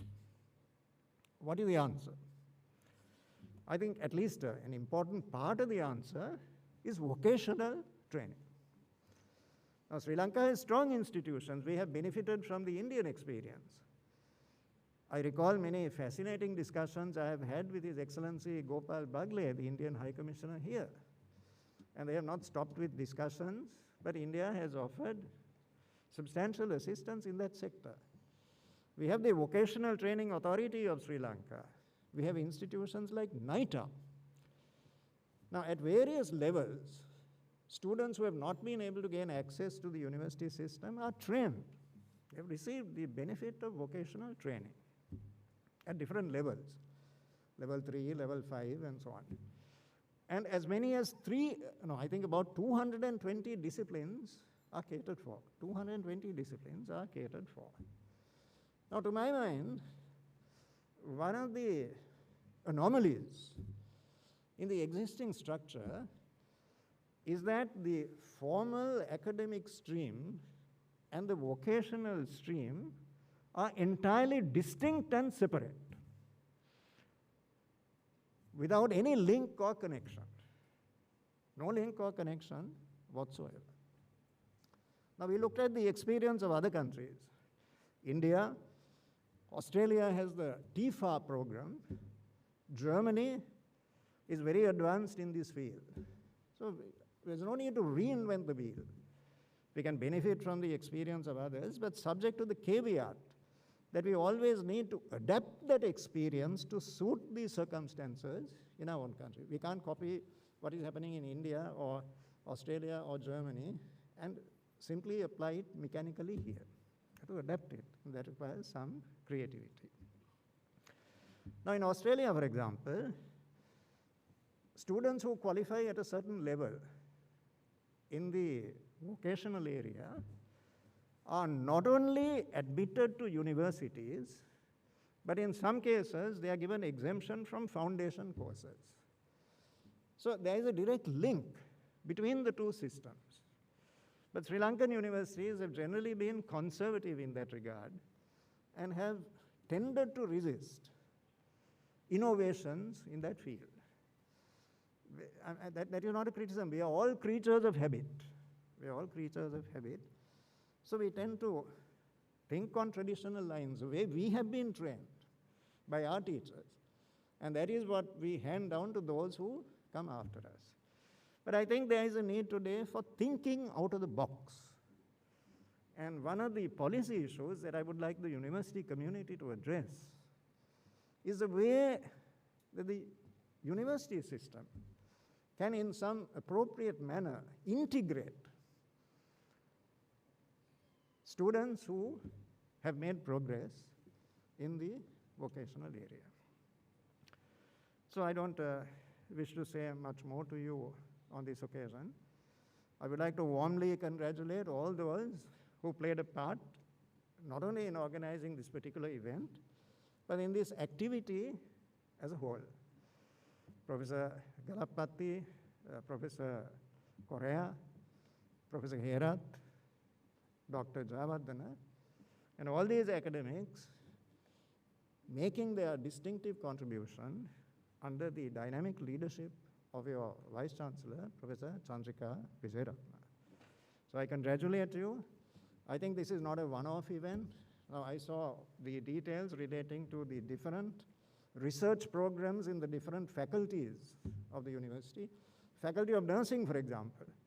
Now we are talking of vocational training. There are plenty of opportunities available for qualified caregivers and nurses. There's not only a Sri Lankan market, there's also a global market. So these are areas of vital significance in the context of our country's current priorities. So I congratulate you on what you have achieved. I would like to draw attention once more to the Acting High Commissioner's reminder to us all about the sagacity reflected in Mohandas Gandhi's, Mahatma Gandhi's remark. You've done a lot. You can look back with pride and satisfaction on what you have achieved, but that should spur you on to greater achievements, greater contributions to social well-being in our country, the welfare of our younger generations. I wish you well in that exercise, and I assure you that the government of Sri Lanka stands with you all the way in helping you to achieve these objectives for the benefit of our young people. Thank you very much.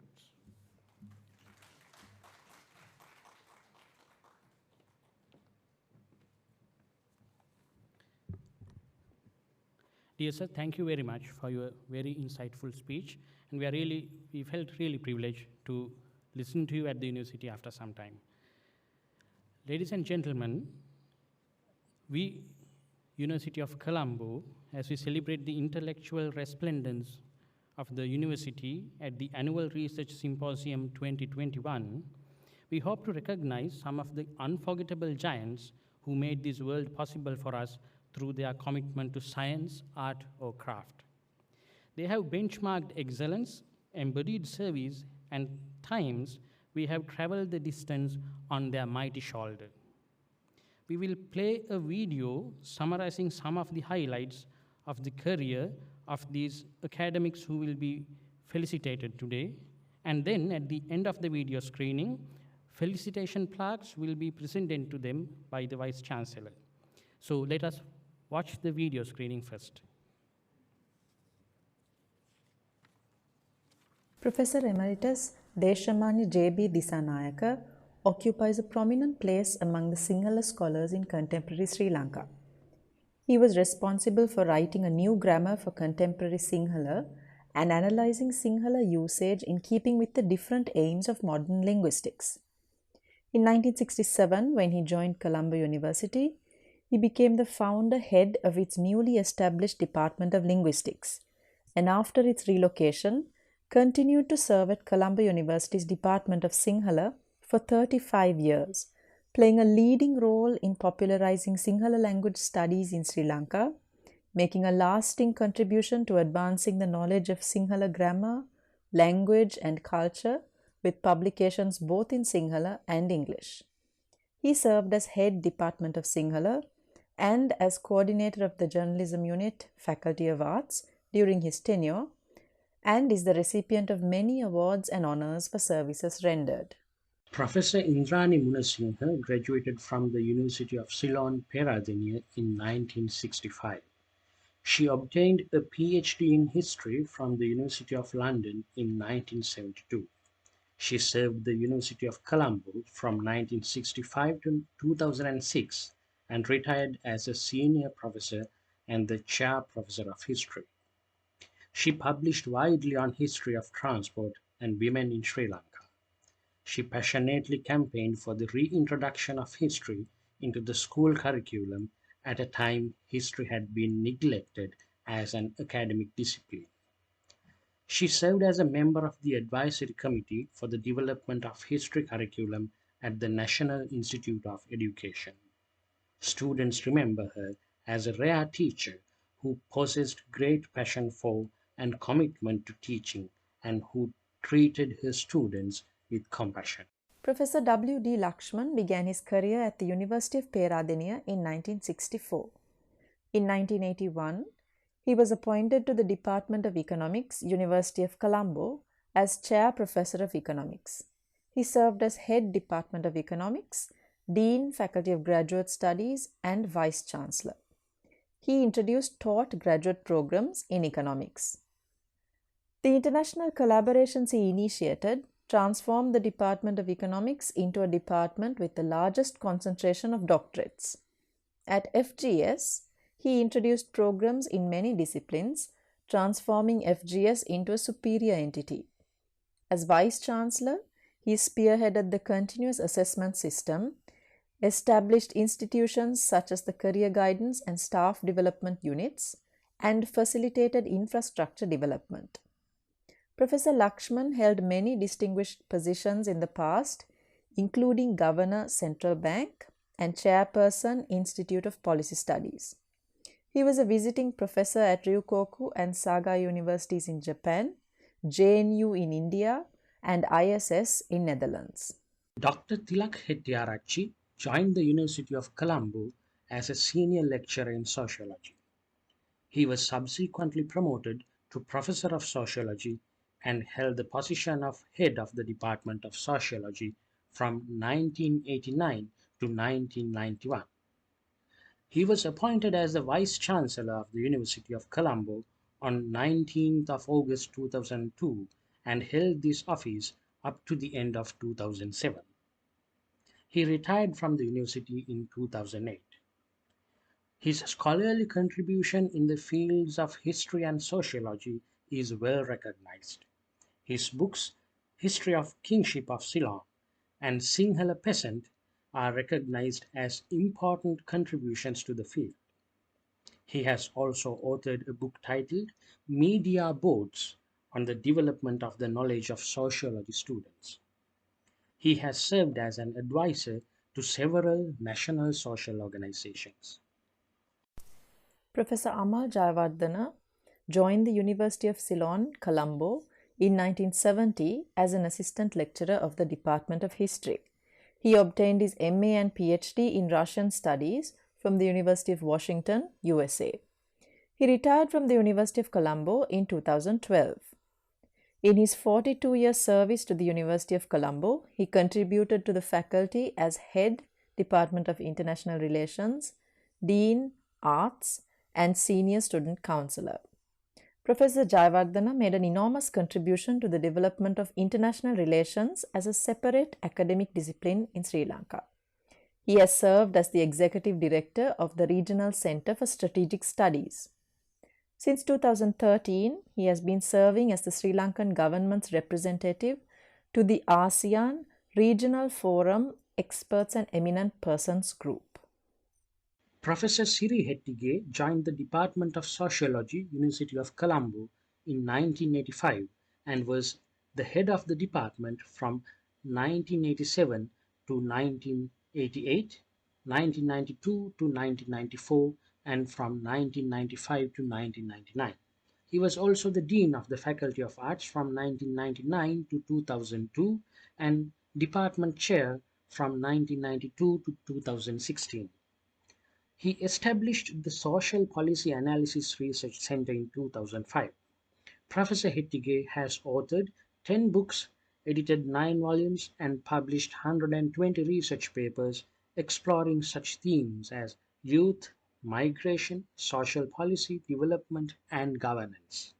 He has also held notable positions at national and international level, such as Chairman of the National Policy Commission, Commissioner of the Presidential Commission on LG Reform, President of Sri Lanka Sociological Association, and Chairman of Social Sciences Committee of the NSF Sri Lanka, Chair at Heidelberg University, Germany, and a number of adjunct and visiting academic positions at several universities in Australia and Europe. Professor Jayadeva Yangoda was the co-founder of the Department of Political Science and Public Policy and served as the first head of the department. He served from 1981 to 2016 and retired as a senior professor in political science. In 2016, he was appointed as the Emeritus Professor of the Department of Political Science and Public Policy. Professor Yangoda is a world-renowned scholar on South Asian politics and has authored more than 20 books, 20 edited volumes, 90 journal articles and book chapters. He is a prolific writer in both Sinhala and English. In 2016, he was awarded the State Literary Award for the best scholarly work in English for the year 2015 for the book Social Research, Philosophical and Methodological Foundations. Professor Lakshman Disanayaka is a former Vice Chancellor of the University of Colombo and a former Chair Professor of Demography. He has been honored with various esteemed positions and has received awards both nationally and internationally. Professor Disanayaka was honored by the United Nations Population Fund when Sri Lanka celebrated its 50th year anniversary of joining the fund in 1969 by allocating Professor Disanayaka a section in their main publication, Perspectives, reflecting on the 5 decades of sexual and reproductive health and rights in Sri Lanka. He is a Fellow of the Royal Society of Arts, FRSA, in the United Kingdom. His research and related community extension work has provided significant benefits, especially to the vulnerable communities in Sri Lanka and abroad. Professor Swarna Vijayatunga was one of the most charismatic members of the Department of Educational Psychology who helped and moved freely with both academic and non-academic staff of the Faculty of Education, winning their appreciation. As a pioneer of the faculty, she served as the head of Department of Educational Psychology, the Dean of the Faculty of Education, and the founder-director of the National Education Research and Evaluation Center. She actively participated in university matters, extended her services at the national level, and earned international recognition. She enjoyed an illustrious career spanning 36 years at the University of Colombo. She was a source of inspiration, and her motto as a teacher was to uplift students at all costs. She is a role model and an academic worthy of emulation. Professor Roland is one of the most distinguished and well-known educationists of the Department of Educational Psychology, Faculty of Education. He coordinated many programs, introduced innovations to the curricula, and served as the head of the Department of Educational Psychology. His prolific writing in Sinhala has immensely enriched the study of educational psychology and counseling for the students who are conversant only in the vernacular. He has made a range of national contributions. He is an attorney at law, a justice of peace, a notary public, and a commissioner of oaths. He retired in 2016 as a senior professor in educational psychology after having served the university for 40 years with a flawless record as a teacher who won the appreciation of students and staff of the Faculty of Education. Dr. Chanaka Talpaheva obtained his PhD and MPhil from the University of Cambridge and MBA, MDS, MAIR and BSc from the University of Colombo. As an SLFS officer, he has served in New York, Maldives, Turkey and UK, and he was also the head of agency of UN Habitat for Sri Lanka. Currently, he is a Director General in the Foreign Ministry. He has been a visiting lecturer at the Universities of Colombo and Kelaniya, BCIS, BIDTI, and Command and Staff College. He is a member of the Council of the Open University. Dr. Talpaheva has presented papers at research conferences and has contributed articles to research journals.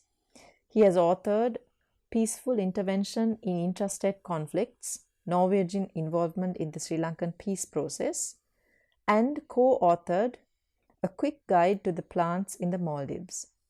Mr. PMD Ranga Nadira Pallavala is a renowned Sri Lankan expert on climate change who has contributed to numerous national and international initiatives during his illustrious career spanning over 20 years. Currently, he is the Climate Finance Advisor attached to the Commonwealth Climate Finance Access Hub, CCFAH, of the Commonwealth Secretariat. Mr. Pallaval has actively engaged in the United Nations Framework Convention on Climate Change, UNFCCC, negotiation process since 2008.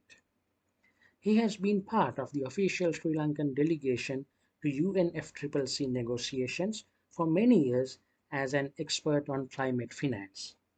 He actively contributed in negotiating the historic Paris Agreement. Mr. Pallavela is a member of the National Expert Committee on Climate Change Adaptation of the Ministry of Environment since 2009. He is regarded as one of the very few climate finance direct access experts and has supported a number of agencies locally and internationally to obtain accreditation from the leading climate funds, including the Green Climate Fund and the Adaptation Fund. High Commissioner Sashikala Primavadana is a career diplomat with over 23 years of experience. Prior to being appointed as the Sri Lankan High Commissioner to Singapore in June 2019, she served as Director General, Policy Planning and Research of the Ministry of Foreign Affairs, Sri Lanka. She also set up and served as the first Director General of Ocean Affairs, Environment and Climate Change. High Commissioner Primavadana holds a Bachelor of Arts in Economics from the University of Pune, India, and a Master's degree in Conflict and Peace Studies from the University of Colombo, Sri Lanka. She was awarded the Career Achievement Public Sector Award in 2019 by Women in Management in partnership with the International Finance Corporation. High Commissioner Primavadana has represented Sri Lanka at numerous international conferences, seminars and symposia. As the first female Vice Chancellor and Professor of Law in Sri Lanka, Professor Savitri Gunasekara illuminates the Hall of Fame of the country's legal academics. She has contributed greatly to the areas of law, ranging from family law and delicit to human rights and constitutional law. Professor Gunasekara read for her LLB at the University of Peradeniya and LLM at the Harvard Law School. She received an honorary doctorate in law and an honorary doctorate of letters in recognition of her contribution at the University of Colombo and the Open University of Sri Lanka. Professor Gunasekara was awarded the Fukuoka Asian Academic Prize in 2008 for her contribution to Asian studies. She is a trailblazer in her career as an internationally acclaimed academic, law and policymaker. Honorable Professor G.L. Piris served as Professor and Dean of the Faculty of Law and Vice Chancellor of the University of Colombo. He is a Quondam Scholar and a Rhodes Scholar and Smuts Visiting Fellow in Commonwealth Studies at Cambridge University and Butterworth's Visiting Fellow at the Institute of Advanced Legal Studies at the University of London. He authored 11 books and 70 articles in major law publications in 12 countries. He served various institutions while at the university. He held numerous cabinet portfolios. Among others, he served as Minister of Justice, External Trade, Education and Higher Education, and Deputy Minister of Finance. He is currently the Minister of Foreign Affairs. Professor Piris leads Sri Lanka's ruling Podujana Peramuna. He served on the Presidential Youth Commission, National Education Commission, SEC, and Sri Lanka Council of Legal Education.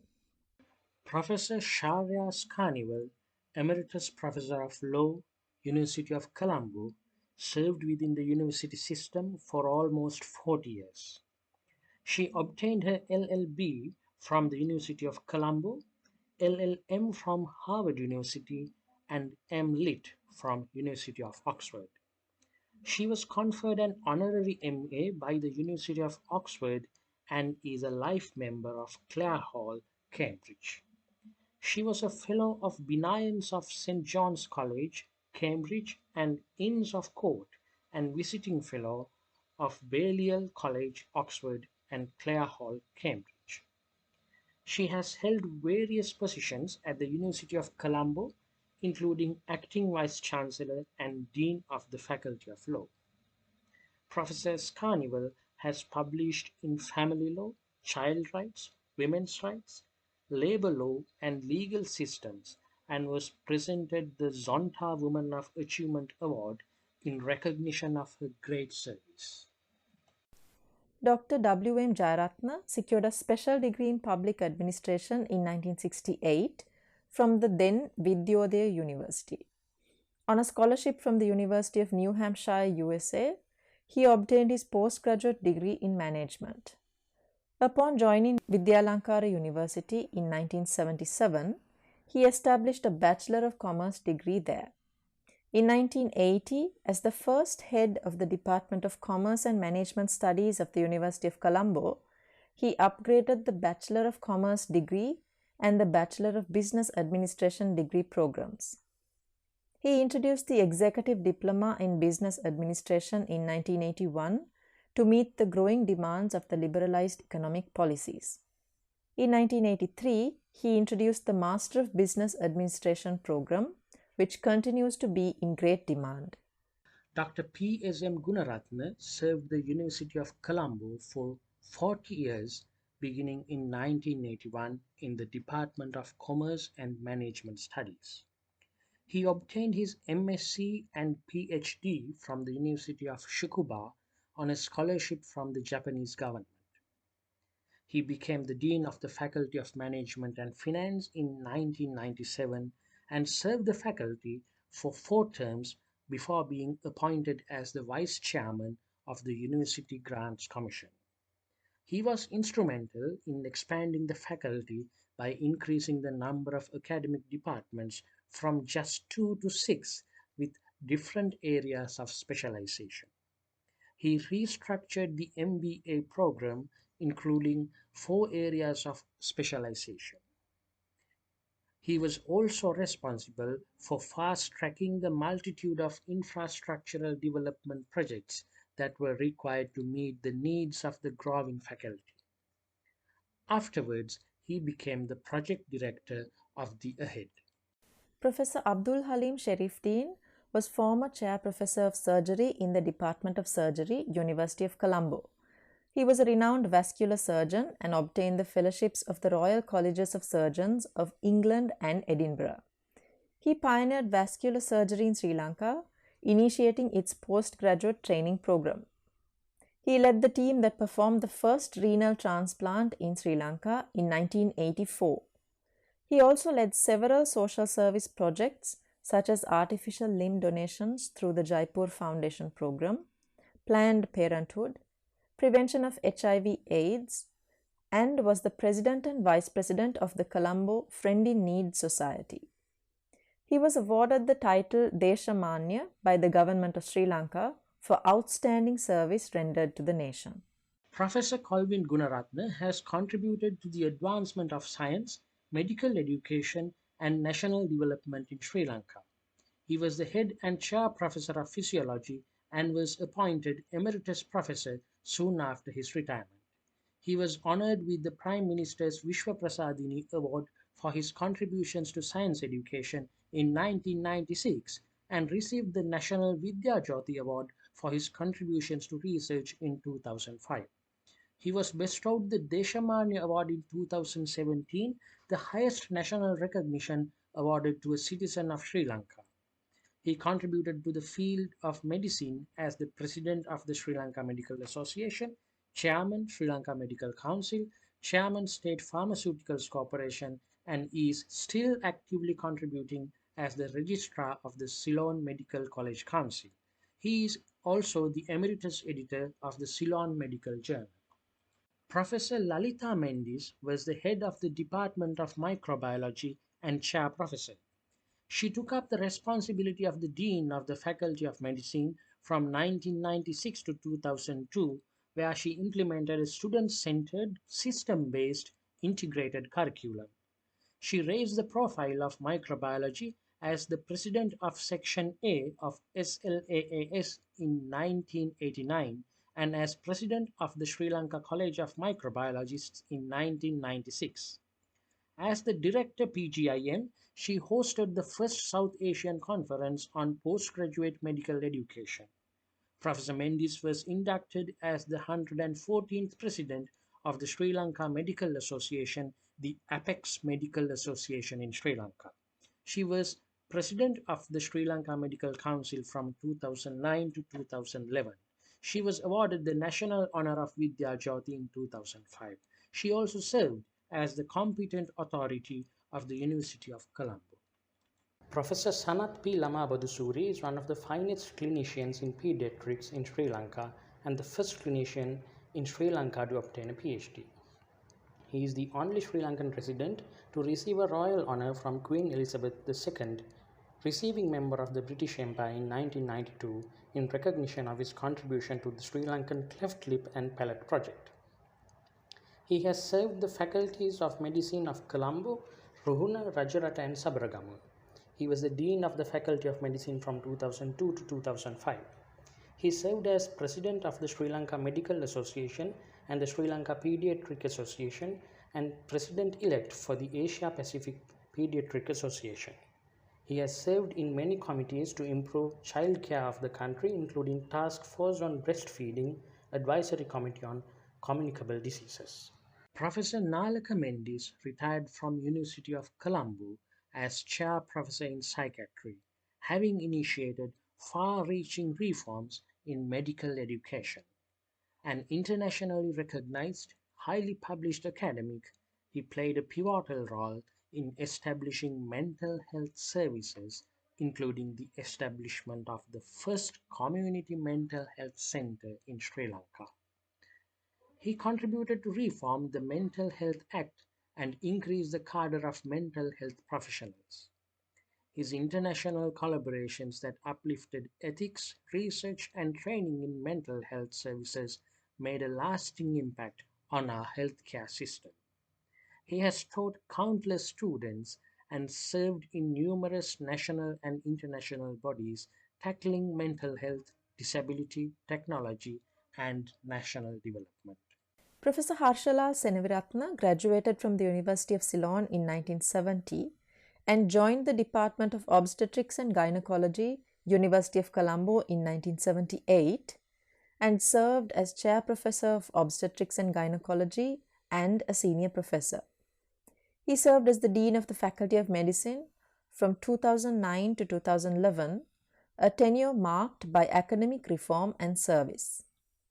He pioneered work related to artificially assisted reproductive technology in Sri Lanka and extensively published research enriching the field of reproductive health. His research widened the understanding of maternal and gynecological health, impacting health systems.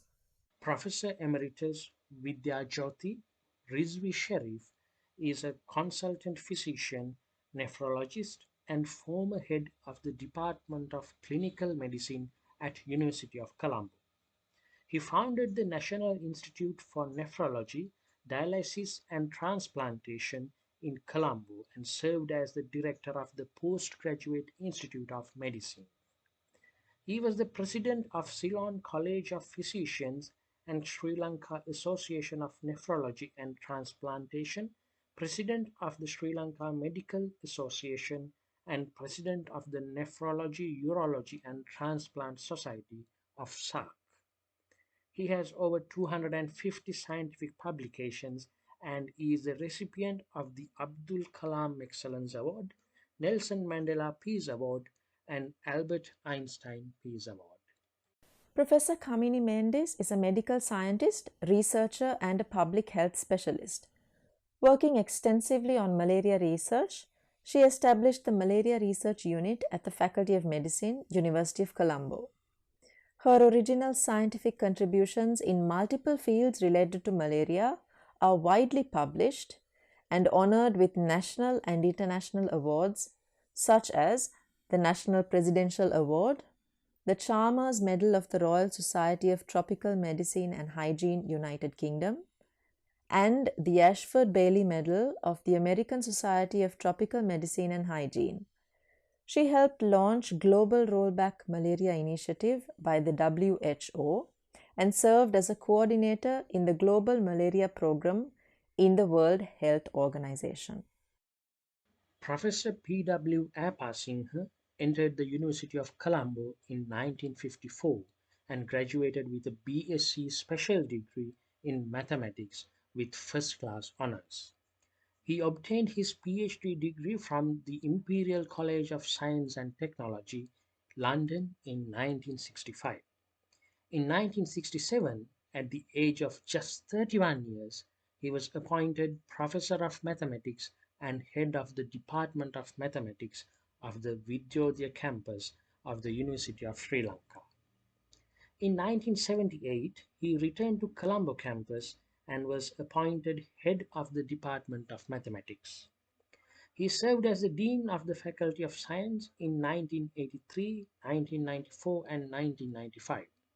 Professor Apasinghe has distinguished himself as an advisor to the Prime Minister and an advisor to His Excellency the President.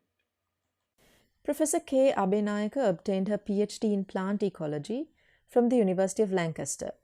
She commenced her academic journey as a temporary lecturer in botany by joining the then Department of Botany and served as a lecturer, senior lecturer, associate professor, professor of botany, and a senior professor of botany in her long and distinguished career spanning 41 years. She also served as the head of the department and the dean of the Faculty of Science. She functioned as a member of the NSF Research Committee on the Environment and Biodiversity. Even after retirement, she continued to offer her expertise to the National Academy of Sciences of Sri Lanka, promoting science and technology in the country. Professor W.D. Ratnasurya spent his illustrious career spanning over 4 decades at the Department of Zoology and Environment Sciences, devoting himself primarily to teaching and research. His research is focused on 3 major areas, namely mammalian reproduction, bioactivity of Sri Lankan herbal extracts, and the biology of Sri Lankan elephants and bats. He has supervised 15 PhDs, 15 MPhils, and earned 2 DSc degrees from the University of Peradeniya and the University of Colombo.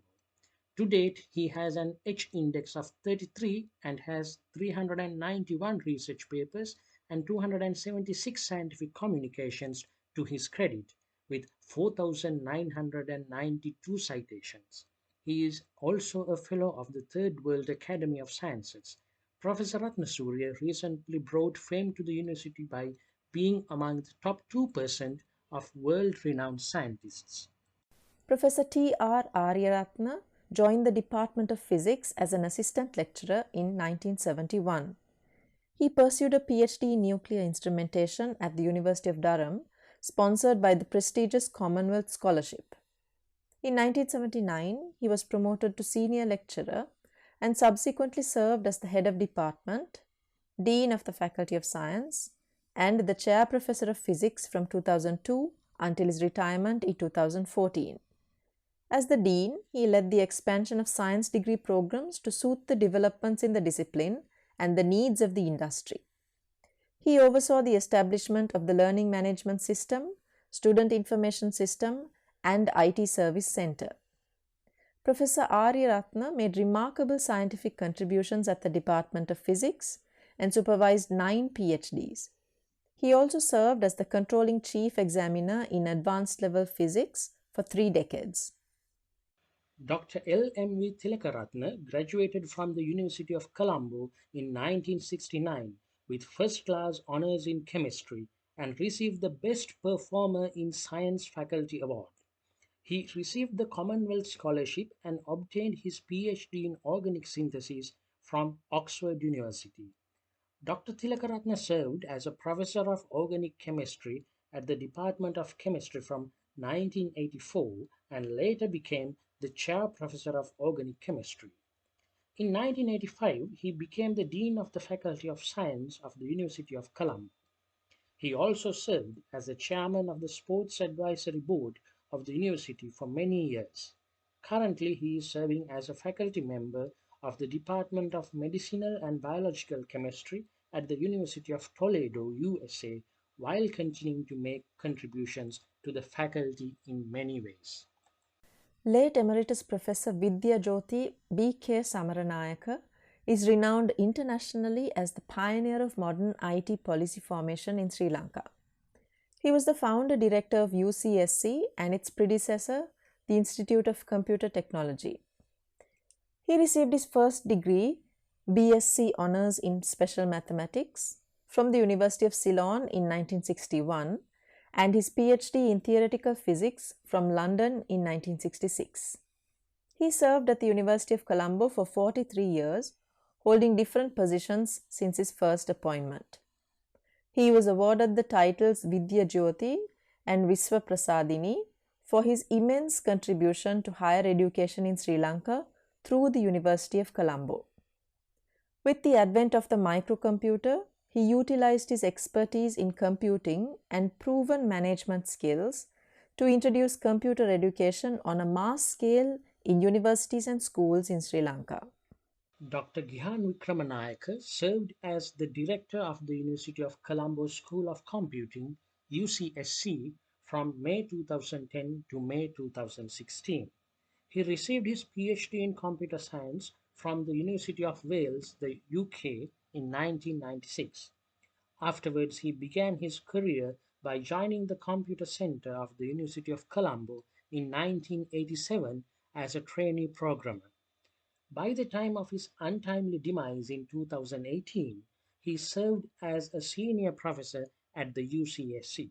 He was the head of the Department of Information Systems Engineering when the UCSC was first established. He was the chairman of BCS from 2017 to 2015 and the chief judge at APICTA in 2015.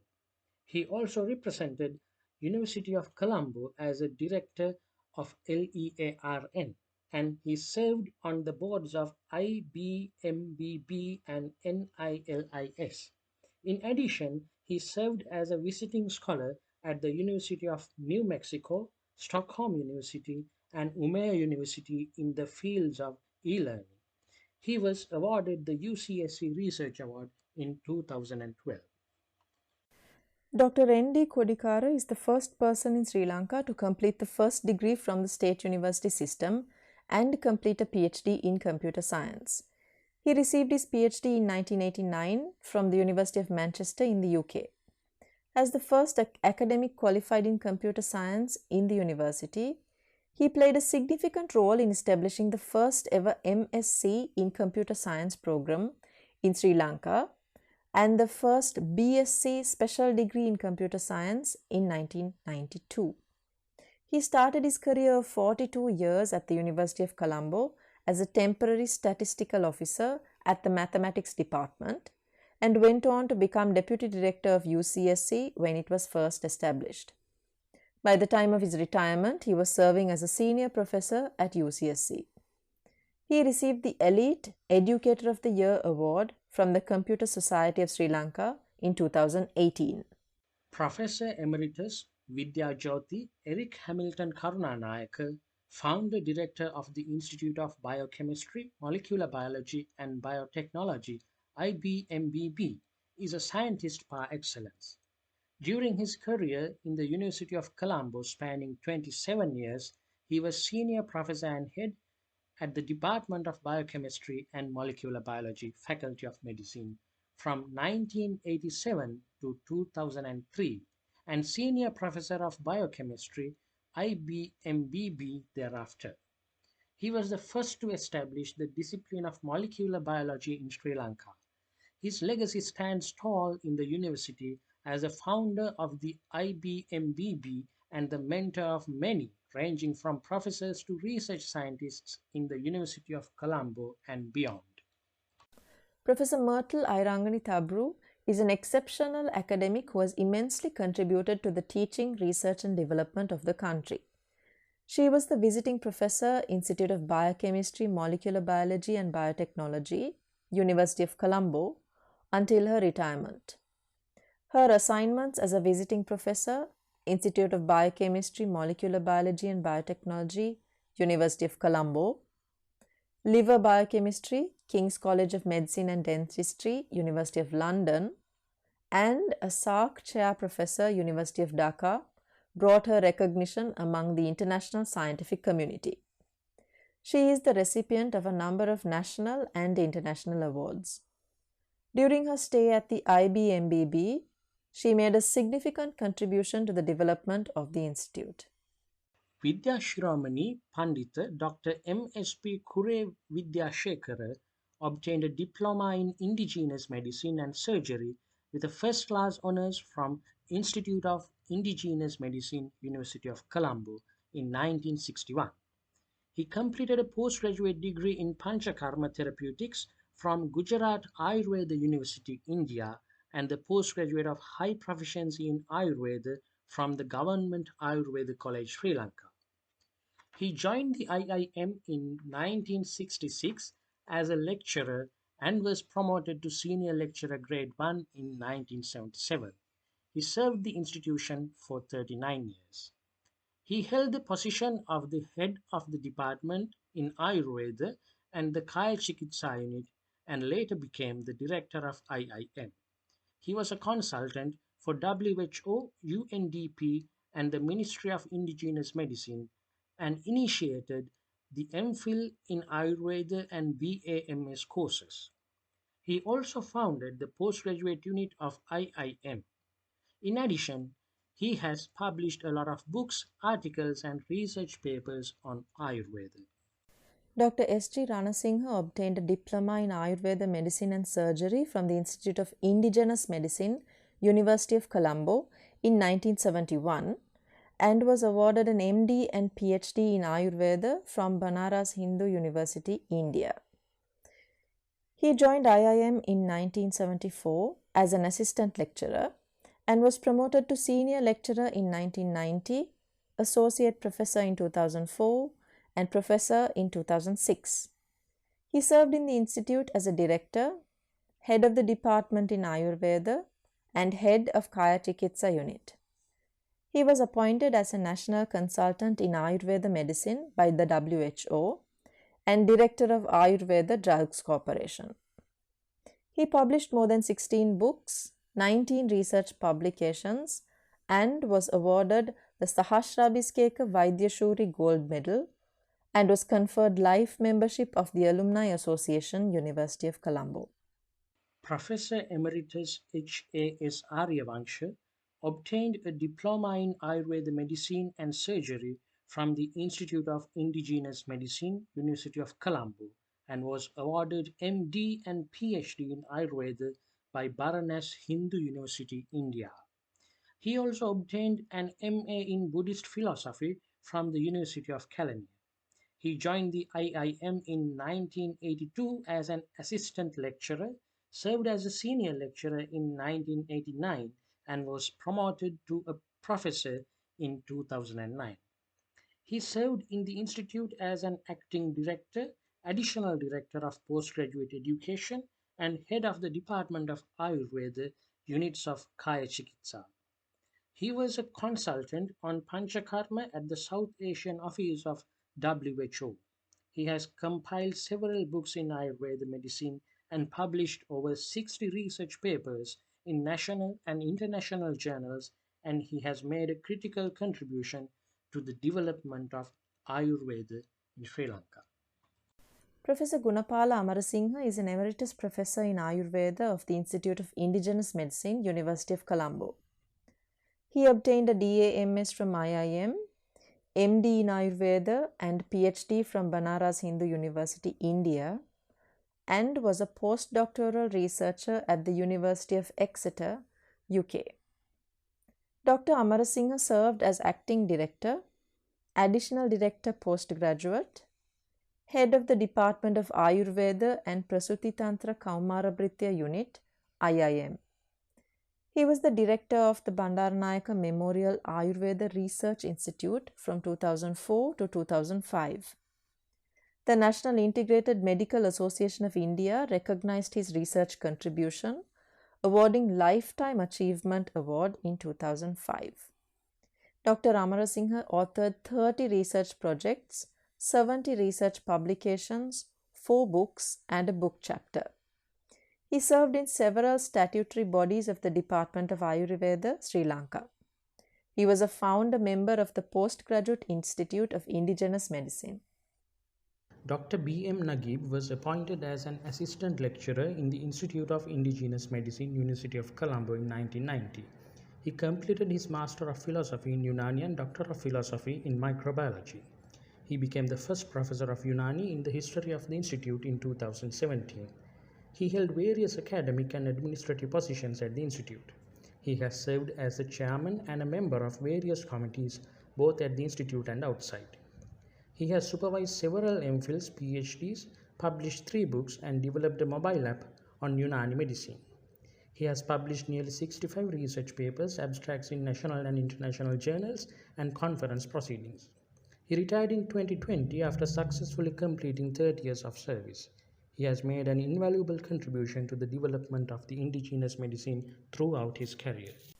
Mrs. S.C. Jayasuriya joined as an assistant librarian in 1971 and obtained her postgraduate diploma in library science and information studies from the University of California in 1975 and Master of Library Sciences from the University of Philippines in 1985.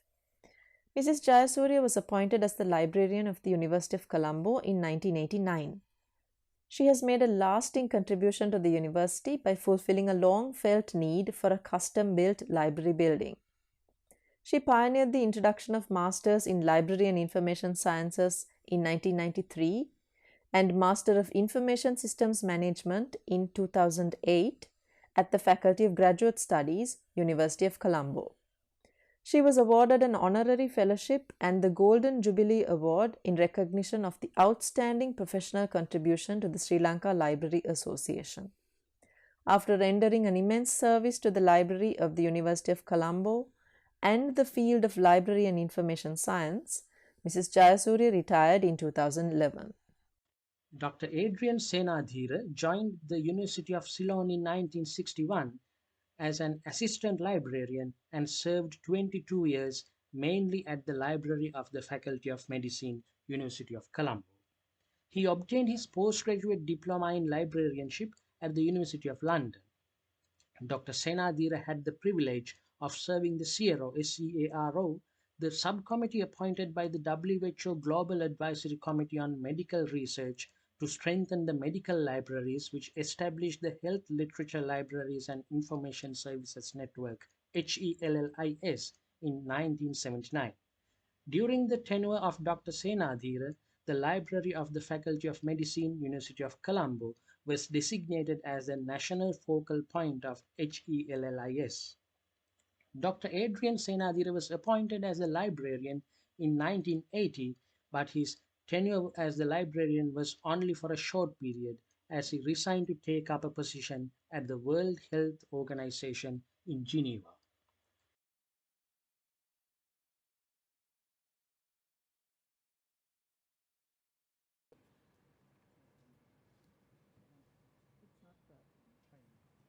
Ladies and gentlemen, that was a small glimpse into the mighty lives of the felicitated alumni of the University of Colombo.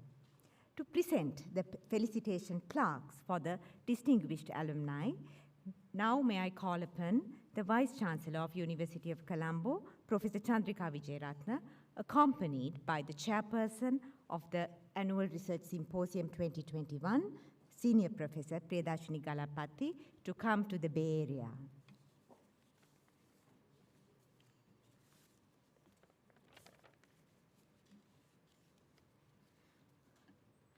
I invite those felicitated alumni whose names I will call out to come forward and receive their felicitation plaque. May I first call upon Professor Jyoti Bk Samaranayaka from the Faculty of Arts.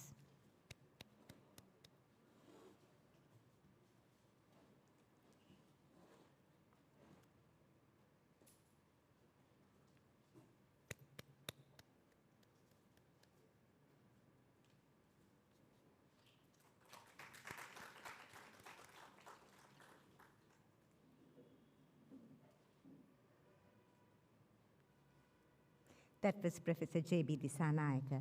May I now call upon Professor Amal Jayawardena from the Faculty of Arts.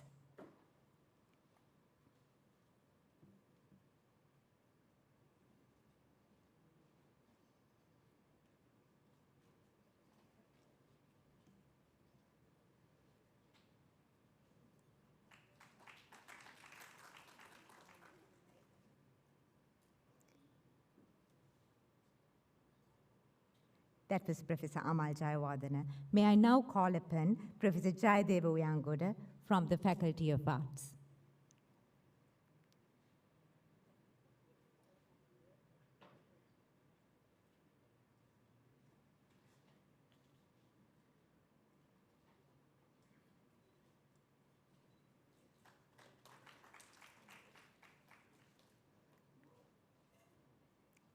That was Professor Jayadeva Yangoda.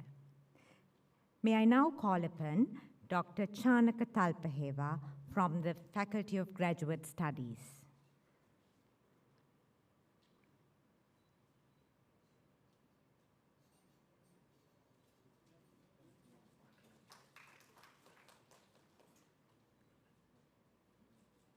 That was Dr. Chanaka Talpaheva. May I now call upon Mr. PMD Ranga Nadira Pallavela from the Faculty of Graduate Studies.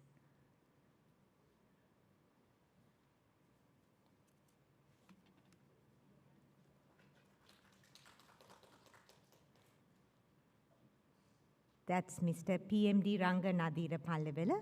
Our special guest, Professor G.L. Piris, is also felicitated today, but he had to leave this ceremony to attend another function.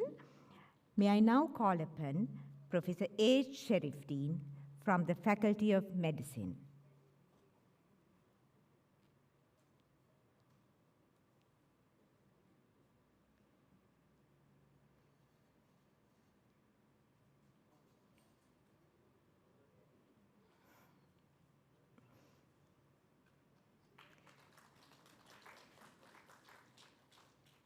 Ladies and gentlemen, that is Professor H. Sharifdeen.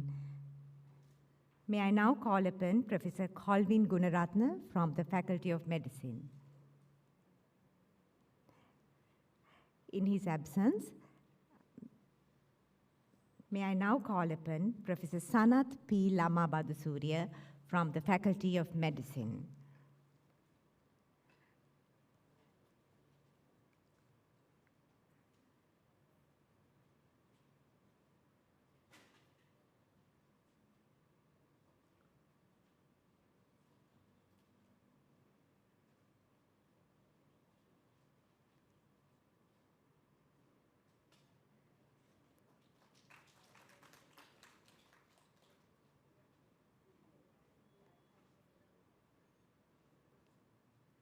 That was Professor Lama Badusuriya. May I call upon Professor Lalitha Mendes from the Faculty of Medicine.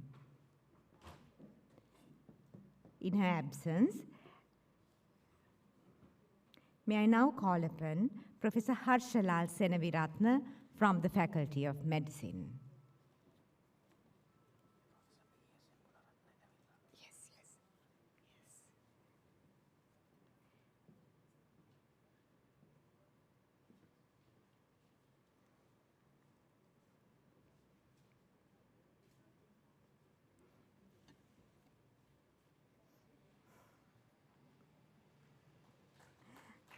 Ladies and gentlemen, that is Professor Harshalal Senaviratne. May I now call upon Professor Rizvi Sharif from the Faculty of Medicine.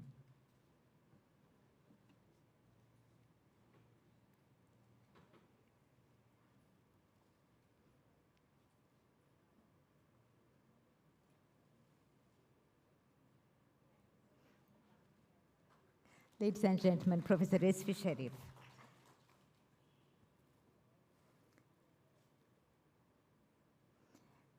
May I now call upon Professor Wd Ratnasurya from the Faculty of Science.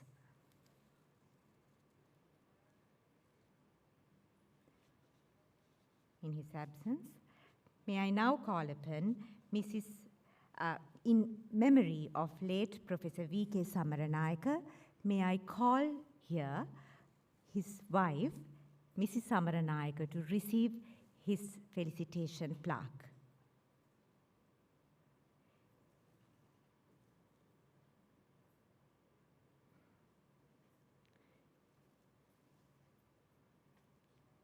Ladies and gentlemen, this is the plaque presented in memory of late Professor Bk Samaranayaka from the from the School of Computing, University of Colombo. May I now call upon Dr. P.S.M. Gunaratne from the Faculty of Medicine. I'm sorry, it's my error. Dr. P.S.M. Gunaratne from the Faculty of Management, sir.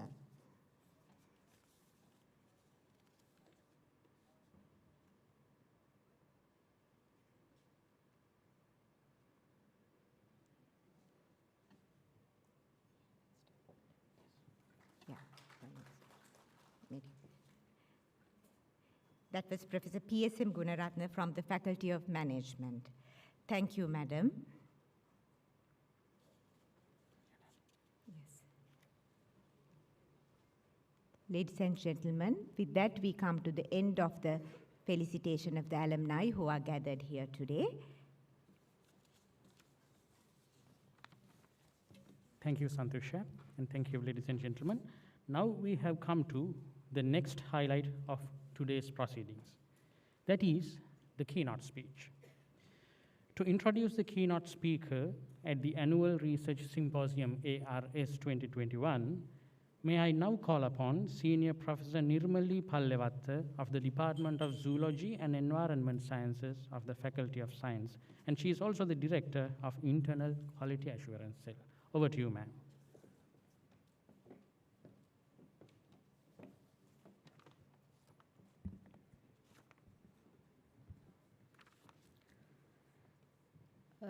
Mr. Vinod K. Jacob, His Excellency, the Acting High Commissioner of the Indian High Commission, Honorable Professor G.L. Piris, Minister of Foreign Affairs, Professor Mohan Munasingha, our keynote speaker, and Senior Professor Chandrika N. Vijayaratne, the Vice Chancellor of the University of Colombo, all distinguished invitees, ladies and gentlemen.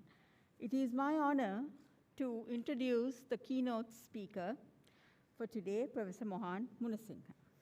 Professor Mohan Munasingha is the founder chairman of the Munasingha Institute of Development and the Mind Group Colombo. He has earned postgraduate degrees in engineering, physics, and development economics from the University of Cambridge, MIT, USA, McGill and Concordia Universities, Canada, as well as several honorary doctorates honoris causa. He is the 2021 Blue Planet Prize laureate, equivalent to the Environment Nobel Prize, Vice Chair, UN Intergovernmental Panel on Climate Change, IPCCAR4, who shared the 2007 Nobel Peace Prize. He is an officer of the National Order of the Legion of Honor, highest French decoration bestowed on him by the French president, recipient of the Deshamanya Award, highest Sri Lankan decoration bestowed on him by the Sri Lankan president, and many other world awards. He is also chairman, Presidential Expert Commission on Sustainable Sri Lanka 2030 Vision, and honorary advisor to the Sri Lankan government. Formerly, he served as Senior Energy Advisor to the Sri Lankan President, Senior Advisor Manager in the World Bank. He was also Director General, Sustainable Consumption Institute, Manchester University, UK, and Chancellor of the International Water Academy, Oslo.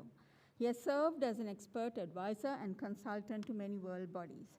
After working 5 decades internationally, he's a world-renowned expert on sustainable development, climate change, energy, and environment. He's especially known for his contribution to ideas like Sustainonomics Framework, Balanced Inclusive Growth, Green Growth, and Millennium Development Consumption Goals, which were incorporated into the UN Sustainable Development Goal 12. He has worldwide experience in climate change, disaster management, economics, environment, energy, telecommunications, transport, urban infrastructure, and water resources. He has authored over 120 books, 350 technical papers, and he is a fellow of several international academies of science and is a member of the editorial committee of 20 journals. He is also a keen sportsman and an honorary vice president, Sri Lanka Tennis Association. He has represented Sri Lanka juniors and Cambridge University in tennis and won a number of Sri Lanka national and other titles. He has many interests that encompass swimming, windsurfing, chess, bridge, amateur astronomy, singing, judo, tai chi, and meditation. It is my great honor again, Professor Mohan Munasingha, to invite you to deliver the keynote speech.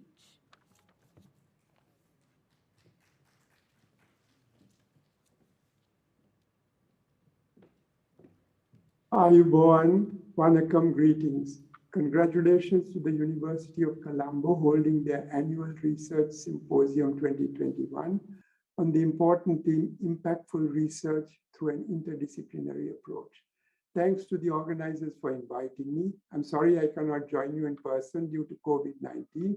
I'm sure that this meeting will produce important results. We are striving to achieve sustainability in the 21st century, including economic prosperity, social progress, and environmental protection. I will explain how integrated transdisciplinary methods based on Sustainonomics framework and balanced inclusive green growth, BIGG, show us the way forward by applying them to short-term problems like COVID and longer-term issues like climate change. We are all interconnected on one planet. We must unite to save the earth and ourselves. Let us act now, together.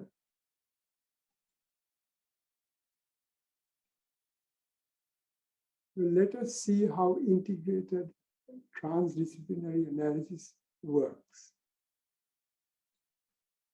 What critical global problems does humanity face? There are many issues like COVID, pandemics, poverty and inequality, resource shortages of energy, water, and food, financial sector collapse, conflicts and weak leadership, unsustainable values, climate change, which is the ultimate threat multiplier because it worsens all the other issues.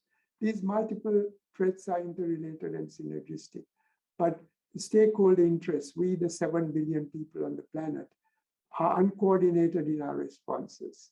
There's lack of leadership, but we need more decisive action even at the mid-level to come up with robust integrative strategies. Look at poverty and hunger in 2020. 1 in every 9 people, 800 million people were hungry, mainly in Africa and Asia, except China. Out of 9 global resource systems, 4 key systems, are exceeding their sustainability limits. Biodiversity, biogeochemical flows, land use, and climate change, which can destabilize the planet. If you look at the nexus of resource limits, inequality, and poverty, there is a concept called ecological footprint of humanity.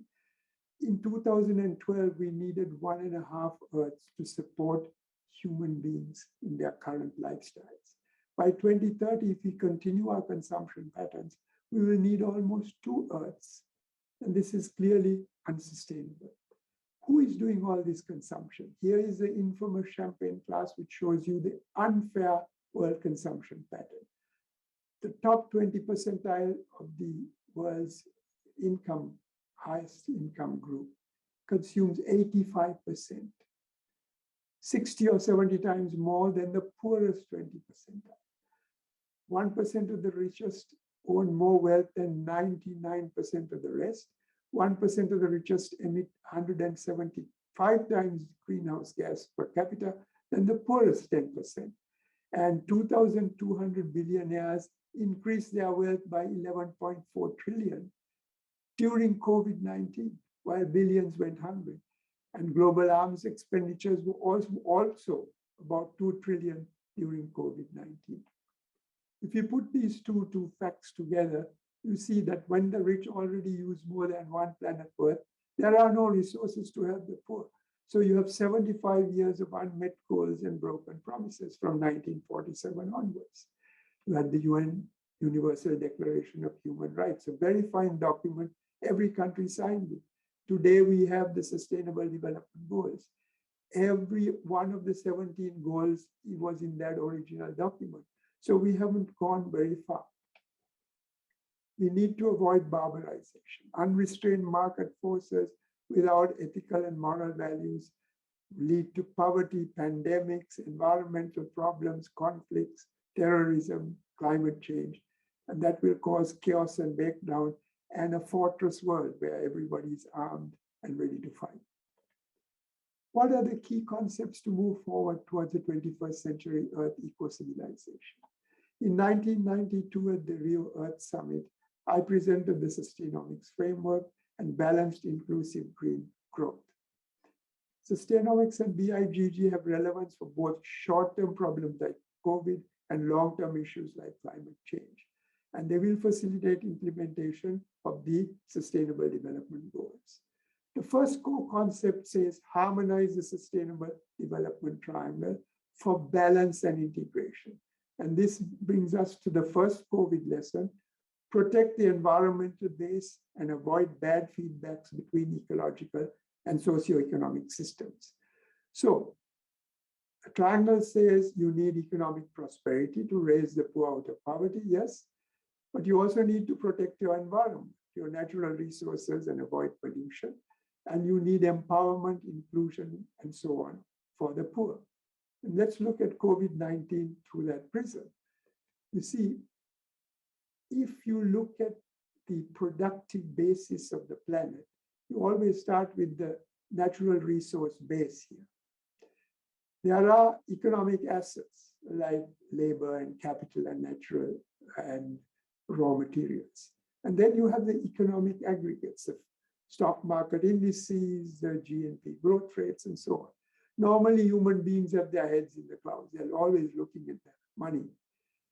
But if their feet are firmly on the ground, if there is a good alignment of these assets, you have global sustainability. But what is actually happening is, first you have environmental externalities, the damage caused to the environmental base by economic activity. And this is where we lose touch with reality. That's why you have COVID-19. That's why you have climate change. For example, pandemics like Ebola, SARS, and so on. There are zoonoses or pathogens jumping from animals to humans due to abuse of the environment and encroachment of natural habitats. Then you have also the asset bubble, which is the economic one. In 2008, when the asset bubble collapsed, it caused a lot of poverty and inequality. And in 2020, the environmental pandemic, okay, collapsed social and economic systems. The social bubble is because there are 2 billion poor people, despite the high economic growth rates. That's an ugly truth.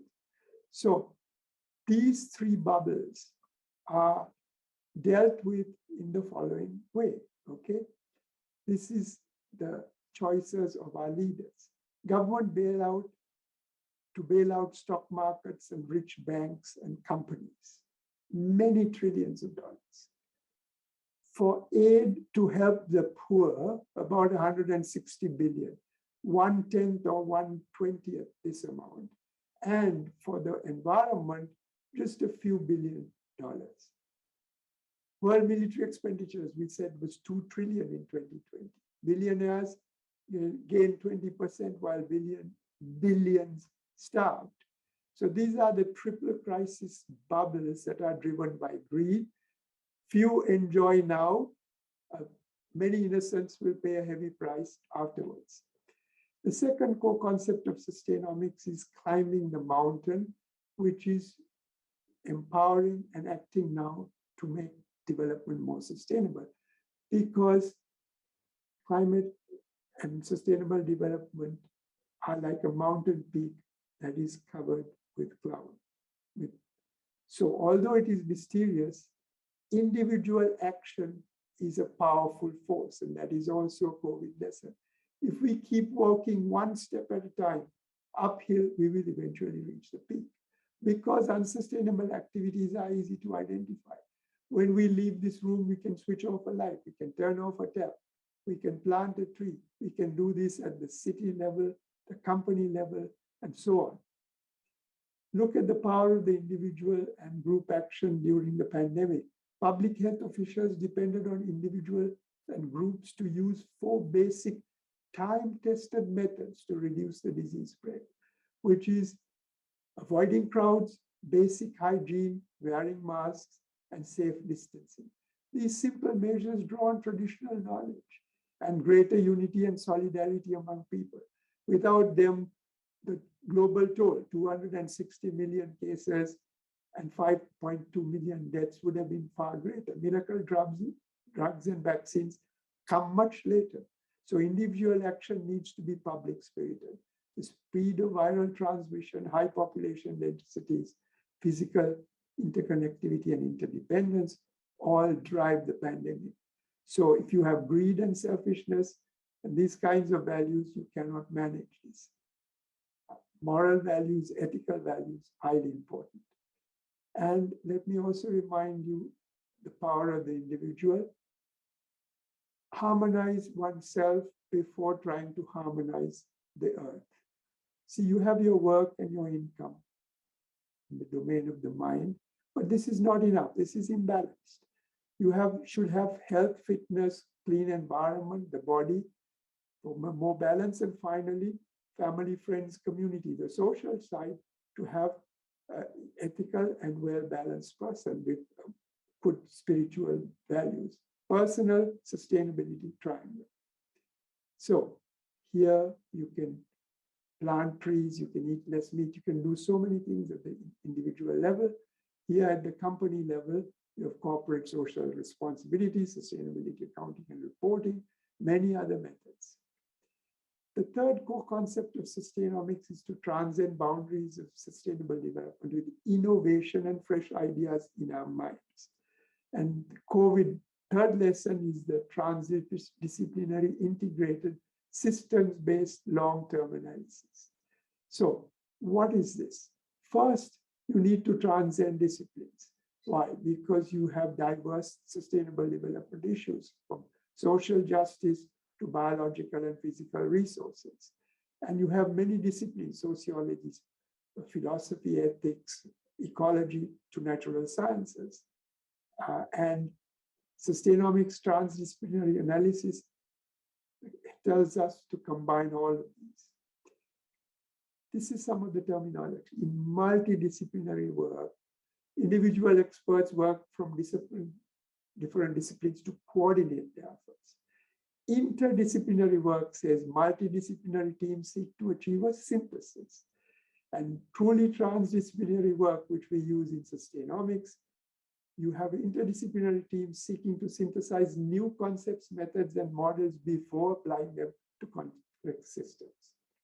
Now, let's look at spatial and temporal scales for living systems, because we have to not just think of our own backyard or small spaces, but the whole planet. And time-wise, we have to think not in terms of hours, but years, decades, centuries sometimes. This is called the dynamic panarchy of systems. If you have a human being, say a sustainable system, lives 100 years, maybe about 2 meters in size, right? Supported by organs and cells, which are subsystems.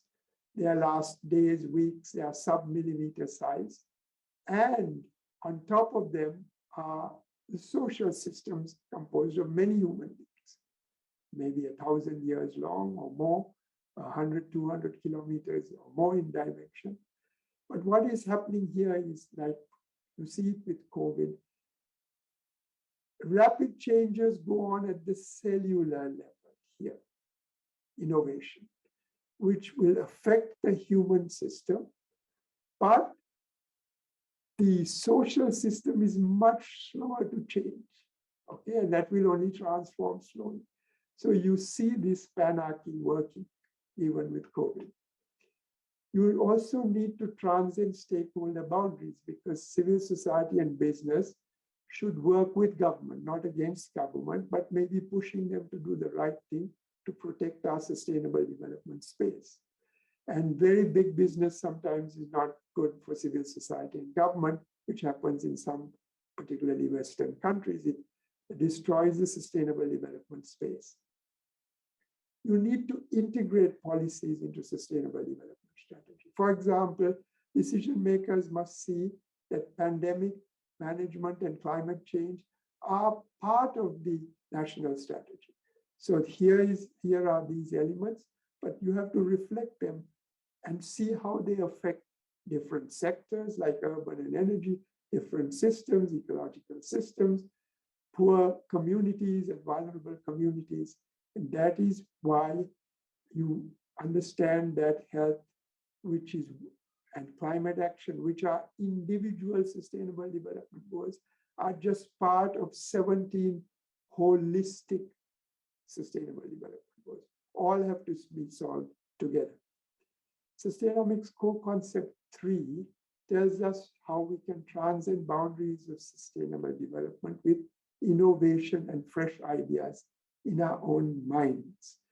So COVID lesson 4 is to refocus on social values, particularly the values that are unsustainable and unethical.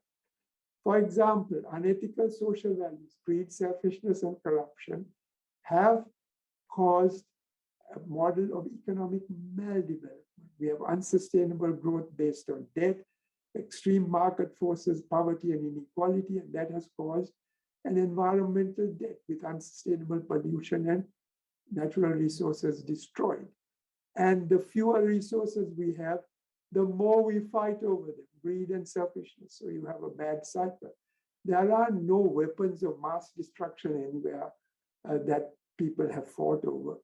They have fought over all the invasions that have taken place because of oil and water and other things. So it's human greed driving this cycle, which we must break.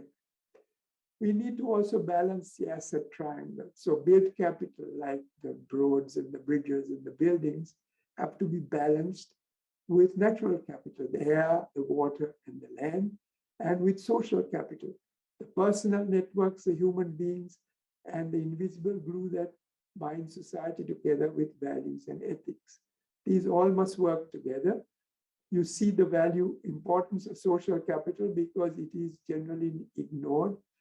In 2004, we survived the tsunami in the first 3 months because of social capital. I was here helping with the reconstruction effort.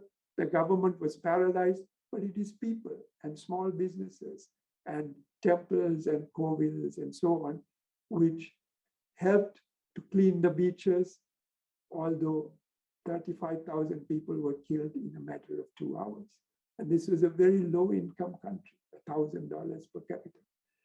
But at around the same time, you had Hurricane Katrina in the US, much fewer people killed, under 2,000, very rich society, 35,000. But what happened? There was rape, looting, and other things in the city because of lack of law and order, so no social capital. So social capital is not a function of rich or poor. And we can learn from history. The decline of many civilizations like the Han in Chinese, the Indians, Maurya Gupta, the Mesopotamian, the Roman in Italy.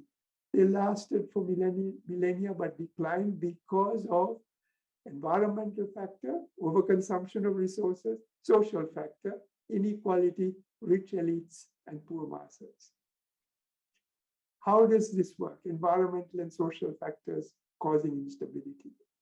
If you look at this glass, this represents the rich at the top and the poor at the stem, and the environment is the base. Now, if the base is small because the environment is destroyed, this glass can easily tip over if there is a disaster pushing it sideways. So it's unstable now. If you follow green growth, you can broaden the environmental base. So it becomes a little more stable. And if you have BIGG, which is you have a better income distribution and more reduce inequality and broaden the environmental base even more, that is a stable situation. The fourth concept of Sustainomics is implement. And the fourth lesson of COVID is pursue transformative path via balanced, inclusive green growth. There are many case studies and best practice examples of applying these transdisciplinary tools. If you contact me, I can let you know. The framework is now the 21st century Earth civilization with ethical values, focusing on happiness and well-being, like gross national happiness, which I work with in the Kingdom of Bhutan, not just material consumption or GNP. And you have 17 sustainable development goals to monitor progress, universal, integrated approach. All countries have endorsed this, but they must be prioritized to meet each country's needs. Now, what are the changes needed to support global systems that may collapse, the BIGG part? Here you have per capita greenhouse gas consumption, which is the environmental risk. Here is development level per capita income, which is the economic side. If you're poor, you have low per capita income, but you have low emissions. If you're rich, you have high emissions, well above the safe limit, but you're also rich. And if you're middle income, you're here. And this is the unbalanced triangle that we are talking about here. No harmony. Now, the first step is called green growth. You're balancing economy and environment. And here, for the rich countries, OECD, you can continue your well-being, but with much less use of natural resources. Why? With advanced technology. And these technologies are available. With middle-income countries, they do not want to follow the profligate path of the rich. So they will follow the tunnel, like Sri Lanka. This is called the green growth tunnel. We can reach the same point, okay? But with much less use of wastage of resources. And integrated transdisciplinary methods will facilitate this process. And finally, BIGG, Balanced Inclusive Green Growth. What you do is you look for proper inclusive green growth paths. And that brings the social side in and completes the triangle, BIGG and BIGG here. Apply this to sustainable consumption, for example. 1/3 of the world's food production is lost or wasted, mainly in homes in Western countries, while 800 million are still starving. This affluent family in Europe can have the same lifestyle, but with less packaging, less wastage. And so they can come down this curve like this. This family, Sub-Saharan Africa, They certainly have to be raised out of poverty, but along the tunnel path so that you have a more ethical outcome. Okay, that is this part of the curve. Sustainable production. These are ideas that I have developed with CEOs and senior managers of top multinationals. They all say sustainability and triple bottom line is the wave of the future. They agree that resource use efficiency is win-win. Why? Because when you use less resources, you save the environment, but you also reduce your costs and you can greatly increase your profits as well. And of course, ethical values are the key to long-term sustainability. And I've worked with these companies, top chemical company in the world, supermarket chains, retail companies, oil and gas, plantations, biotech, mining, wine producers, industry, and so on. They all agree.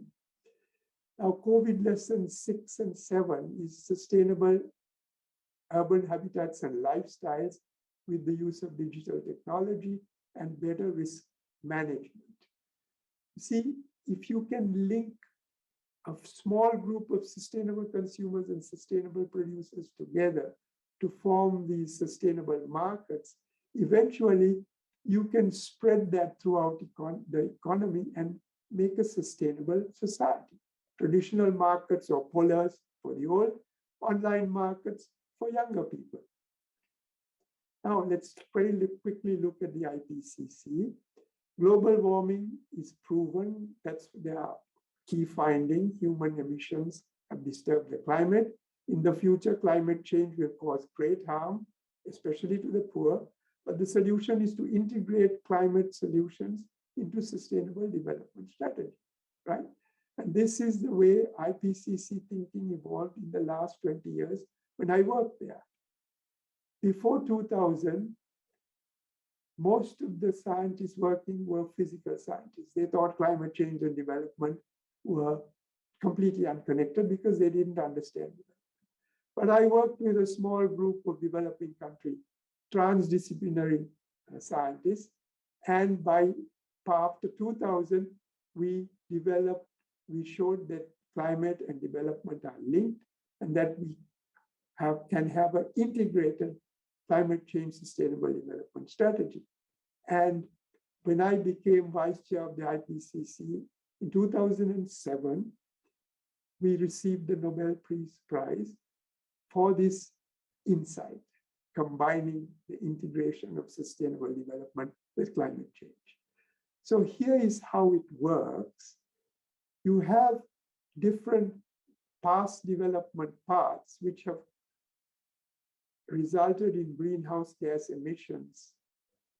That has increased atmospheric concentrations, and through radiative forcing, it has disturbed the climate system in the climate domain. So the climate system strikes back. The temperature, sea level rise, and precipitation at the sustainable development domain, so that human and natural systems which are vulnerable are affected. And that will drive future development paths. So this is a very bad cycle. And to break this, we have two interventions possible. One is called mitigation, which is to squeeze down the human actions that are causing greenhouse gas emissions.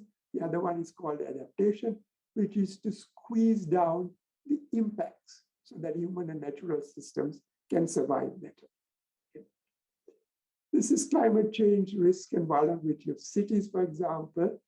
You have Zhangzhou, China in July 2021. Here are cars floating like dead fish in a river, right? Why? Because 3 days rain fell, and that was 1 year's worth of rain, right? And flood defenses failed. And here is forest fires in Canada, where this small town was completely burned down overnight, okay? Also in July 2021, because they had the hottest temperatures. So, world is urbanizing fast, but future cities can be made more sustainable and climate resilient. Now, let's talk about climate justice, energy poverty, and inequity with BIGG and sustainable energy prices to meet economic, environmental, and social goals. So the first thing we do with pricing, if you're an economist, you know you have economic efficiency to maximize growth. So you have to raise prices to match the long-run incremental cost of supply, like rising oil prices. This is this part of the curve, right? The second part is environmental protection, green energy. So you have to raise prices even higher to internalize environmental damage. You have to add pollution taxes and so on. That is how you find the green growth tunnel and so on. But that is not enough, because just raising energy prices will meet economic and environmental goals, but not the social goal, because to deprive the poor of basic energy needs. So you need social equity and affordable energy, which is the BIGG part, and you have low lifeline prices, block prices for poor homes, so that you have a practical compromise among the three goals. And this is how Sustainomics works with projects, hydro projects for carbon mitigation at the micro level. And this is a multi-criteria, transdisciplinary integrative research study involving everything from engineering, mathematics, and computer sciences, biology, ecology, all the way to sociology and demography. So it's a very wide-ranging study. Took 1 year. I'm going to summarize it in 2 minutes or less. Here's an overview of the study. Energy affects all three dimensions of sustainable development. There are three key variables we look at. How much does it cost, the supply cost, to reduce 1 ton of carbon to avoid? Because by generating hydropower, you're replacing fossil fuels, right? Social, how many people are displaced because you have to maybe build a dam and villages will be flooded. The third one is how much biodiversity is going to be lost because you're flooding some valuable land. So let's see how these three variables stack up. If you looked at 21 sites, this is a bar chart of the results. Here is the economic cost. Here is the resettlement, and here is the biodiversity loss. Now, if you show this to a decision maker, they may be annoyed because they can't make head or tail. How can you make a choice among these sites just looking at this confused data set? Here is the multi-criteria approach based on transdisciplinary analysis. You plot economic cost on this axis, people resettled on this, and this is the third axis going into the paper, that's biodiversity loss. Now, if you look at these sites which are furthest from the origin, these are the worst sites. High economic cost, a lot of people resettled, a lot of biodiversity is lost. So you don't need these sites. The sites closest to the origin are best in economic terms, social terms, and environmental terms. So you choose these sites. So this is a neat way of summarizing the data. Now, BIGG at the national level, we can have integrated transdisciplinary study as an example, which was the Sustainable Sri Lanka 2030 vision, which I chair. This was created by Sri Lankan President Sirisena to fulfill his UN pledge in 2017. And he created this presidential expert committee. We wrote a report based on BIGG, which was integrative, transdisciplinary, and comprehensive. We looked at three aggregates: economic, social, and environmental, all the key sectors of the economy, from agriculture all the way to water, and cross-cutting issues like values and ethics, gender, and poverty and inequality, and so on, in even a youth perspective. Read the report. It's available on my website to download. It's an interesting report, and it has much to recommend for any political party. It is completely apolitical. Finally, we need to watch out for potential surprises because there's always climate change down the corner, the risk multiplier, pandemics, environmental crises, social unrest, conflicts, economic crises, technological disruption. So innovative thinking, transdisciplinary thinking will help us survive in a dynamically changing world. And my optimistic message for Sri Lanka and the world is that we have multiple interlinked global problems, serious problems facing us. But we can solve it with transdisciplinary integrative analysis, although the issues are complex, if we use Sustainomics and BIGG and start now. Okay? And we need to transform governance systems to deal with multiple crises in an integrated way. We must manage post-COVID recovery to support sustainable development with business and civil society, and especially the academic community, working with government. And I'm sure University of Colombo researchers can lead in devising 21st century paths for sustainable development in Sri Lanka and the world. So remembering our past, here's an ancient Pali blessing, which says, may the rains come in time, the environment, may the harvest be bountiful, which is economic, may the people be happy and contented, may the king be righteous, which is social. So even in ancient times, our ancestors knew about the sustainable development triangle. I'm just rediscovering it now. The Munasingha Institute for Development gives scholarships. We have applied research. We engage in public policy. We have many publications. Please visit our website. Stuti, Nandri, thank you.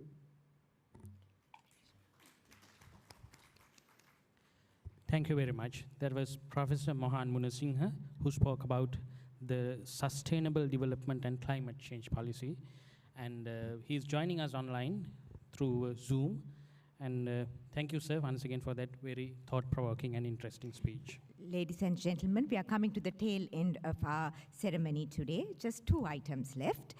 The Annual Research Symposium of the University of Colombo is the culmination of the commitment and diligence of a large number of academics and staff who have worked hard to make this event a success.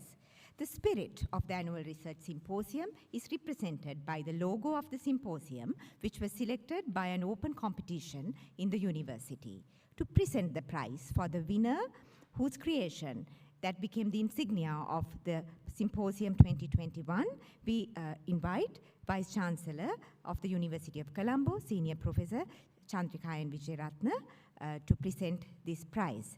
Ladies and gentlemen, let us give a big round of applause to the winner of the logo competition, Ms. Purnima Thanayambatta, a student of the Faculty of Arts. She designed not only the logo, but also the artwork, the flyer, the banner, and the cover pages, and the background of the felicitation presentation.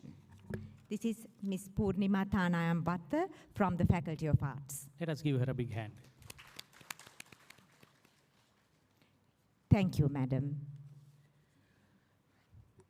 Ladies and gentlemen, as the old proverb says, all good things must come to an end. So must the Annual Research Symposium 2021. Before making the end of today's proceedings, we would like to invite Dr. Nirmali Vijayagunawardena, the chairperson of the Inauguration Subcommittee, on behalf of the organizing committee, to deliver the vote of thanks. Dr. Vijayagunawardena is a senior lecturer attached to the Department of History, Faculty of Arts. Over to you, ma'am.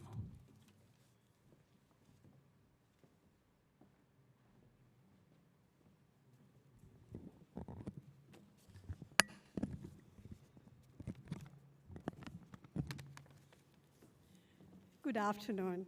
It is my honor and privilege to have been offered the opportunity to deliver the vote of thanks at the Annual Research Symposium of the University of Colombo for the year 2021.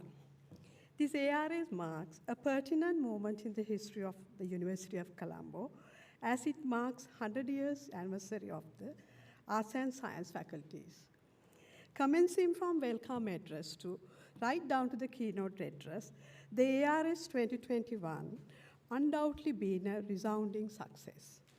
Therefore, without taking any more your valuable time, I would like to express our sincerest gratitude to our chief guest, His Excellency Vinod K. Jacob, the Acting High Commissioner of India in Sri Lanka, who has graced us with his presence at this occasion today and shared with us an insightful and as well as very impressive information. Thank you, sir. Secondly, I would like to thank Honorable Minister of Foreign Affairs, Professor G.L. Pires, for addressing the gathering today. I would like to take this opportunity to place on record a sincere thank to you for sharing your valuable thought at this occasion. Next, I would like to thank our keynote speaker, Professor Munasingha, the chairman of the Presidential Expert Commission of Sustainable Sri Lanka 2030 Vision, for his insightful speech. The idea of balanced, inclusive green growth, path towards sustainable development, is certainly captivating, and we all found it enlightening to hear how sustainomics could solve both climate and sustainable development problems. I would also like to thank our distinguished alumni, academics, for attending the ARS 2021, both via physical and virtual means. We are truly honored to have you here with us today, for without you rendering your valuable service to the University of Colombo, we would not be here today. Then I thank Vice Chancellor, University of Colombo, Senior Professor Chandrika and Vijayaratna, for making this event possibility, for without your guidance and leadership, this event would have not been a resounding success it was. Thank you, Madam. I take this opportunity to extend my gratitude to all the dignitaries representing diplomatic missions, UN missions, and funding agencies in Sri Lanka for their virtual presence here today.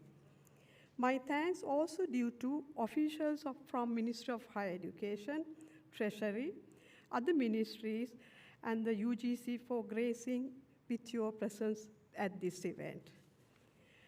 I would also like to extend my gratitude to the Vice Chancellors of other universities who are joining us today virtually. Thank you, UGC nominated council members and the members of Senate, rectors, Sri Pali campus, deans of all the faculties, directors of schools and institutes, librarian, head of the department, senior research consultant, for gracing us with your presence here today. Further, we are grateful to Registrar and Bursa for the University of Colombo for gracing us with your presence at this event. I would also like to thank all the deans, academic members of the University of Colombo for sharing with us your nomination for the felicitation of distinguished alumni and academics of the University of Colombo.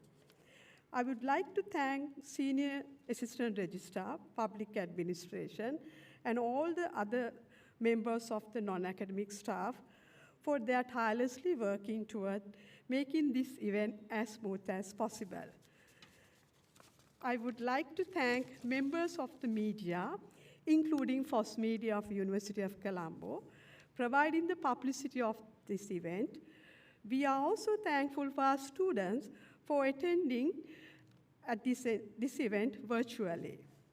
I must express deep sense of appreciation for Professor Priyadashini Galapatti, chairperson of ARS 2021 organizing committee, for her excellent guidance and dedication, ultimately make this event a possibility. Thank you, Madam. Finally, I must express our appreciation of all the chairs of the members of editorial, IT, publicity, inauguration committee, and the University of Colombo School of Computing, University Press, for their excellent work towards making ARS 2021 a possibility. Thank you all once again for gracing us with your presence, both physically and virtually, at the ARS 2021, and making this event such a success.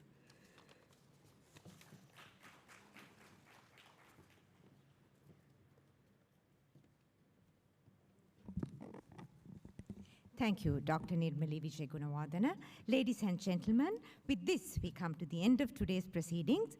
We cordially invite all of you to join us for refreshments and enjoy the fellowship just outside this theater to your left. Our usherers will help you find the destination. Thank you all for joining us at this momentous and historic occasion. Have a lovely day. Thank you. Thank you.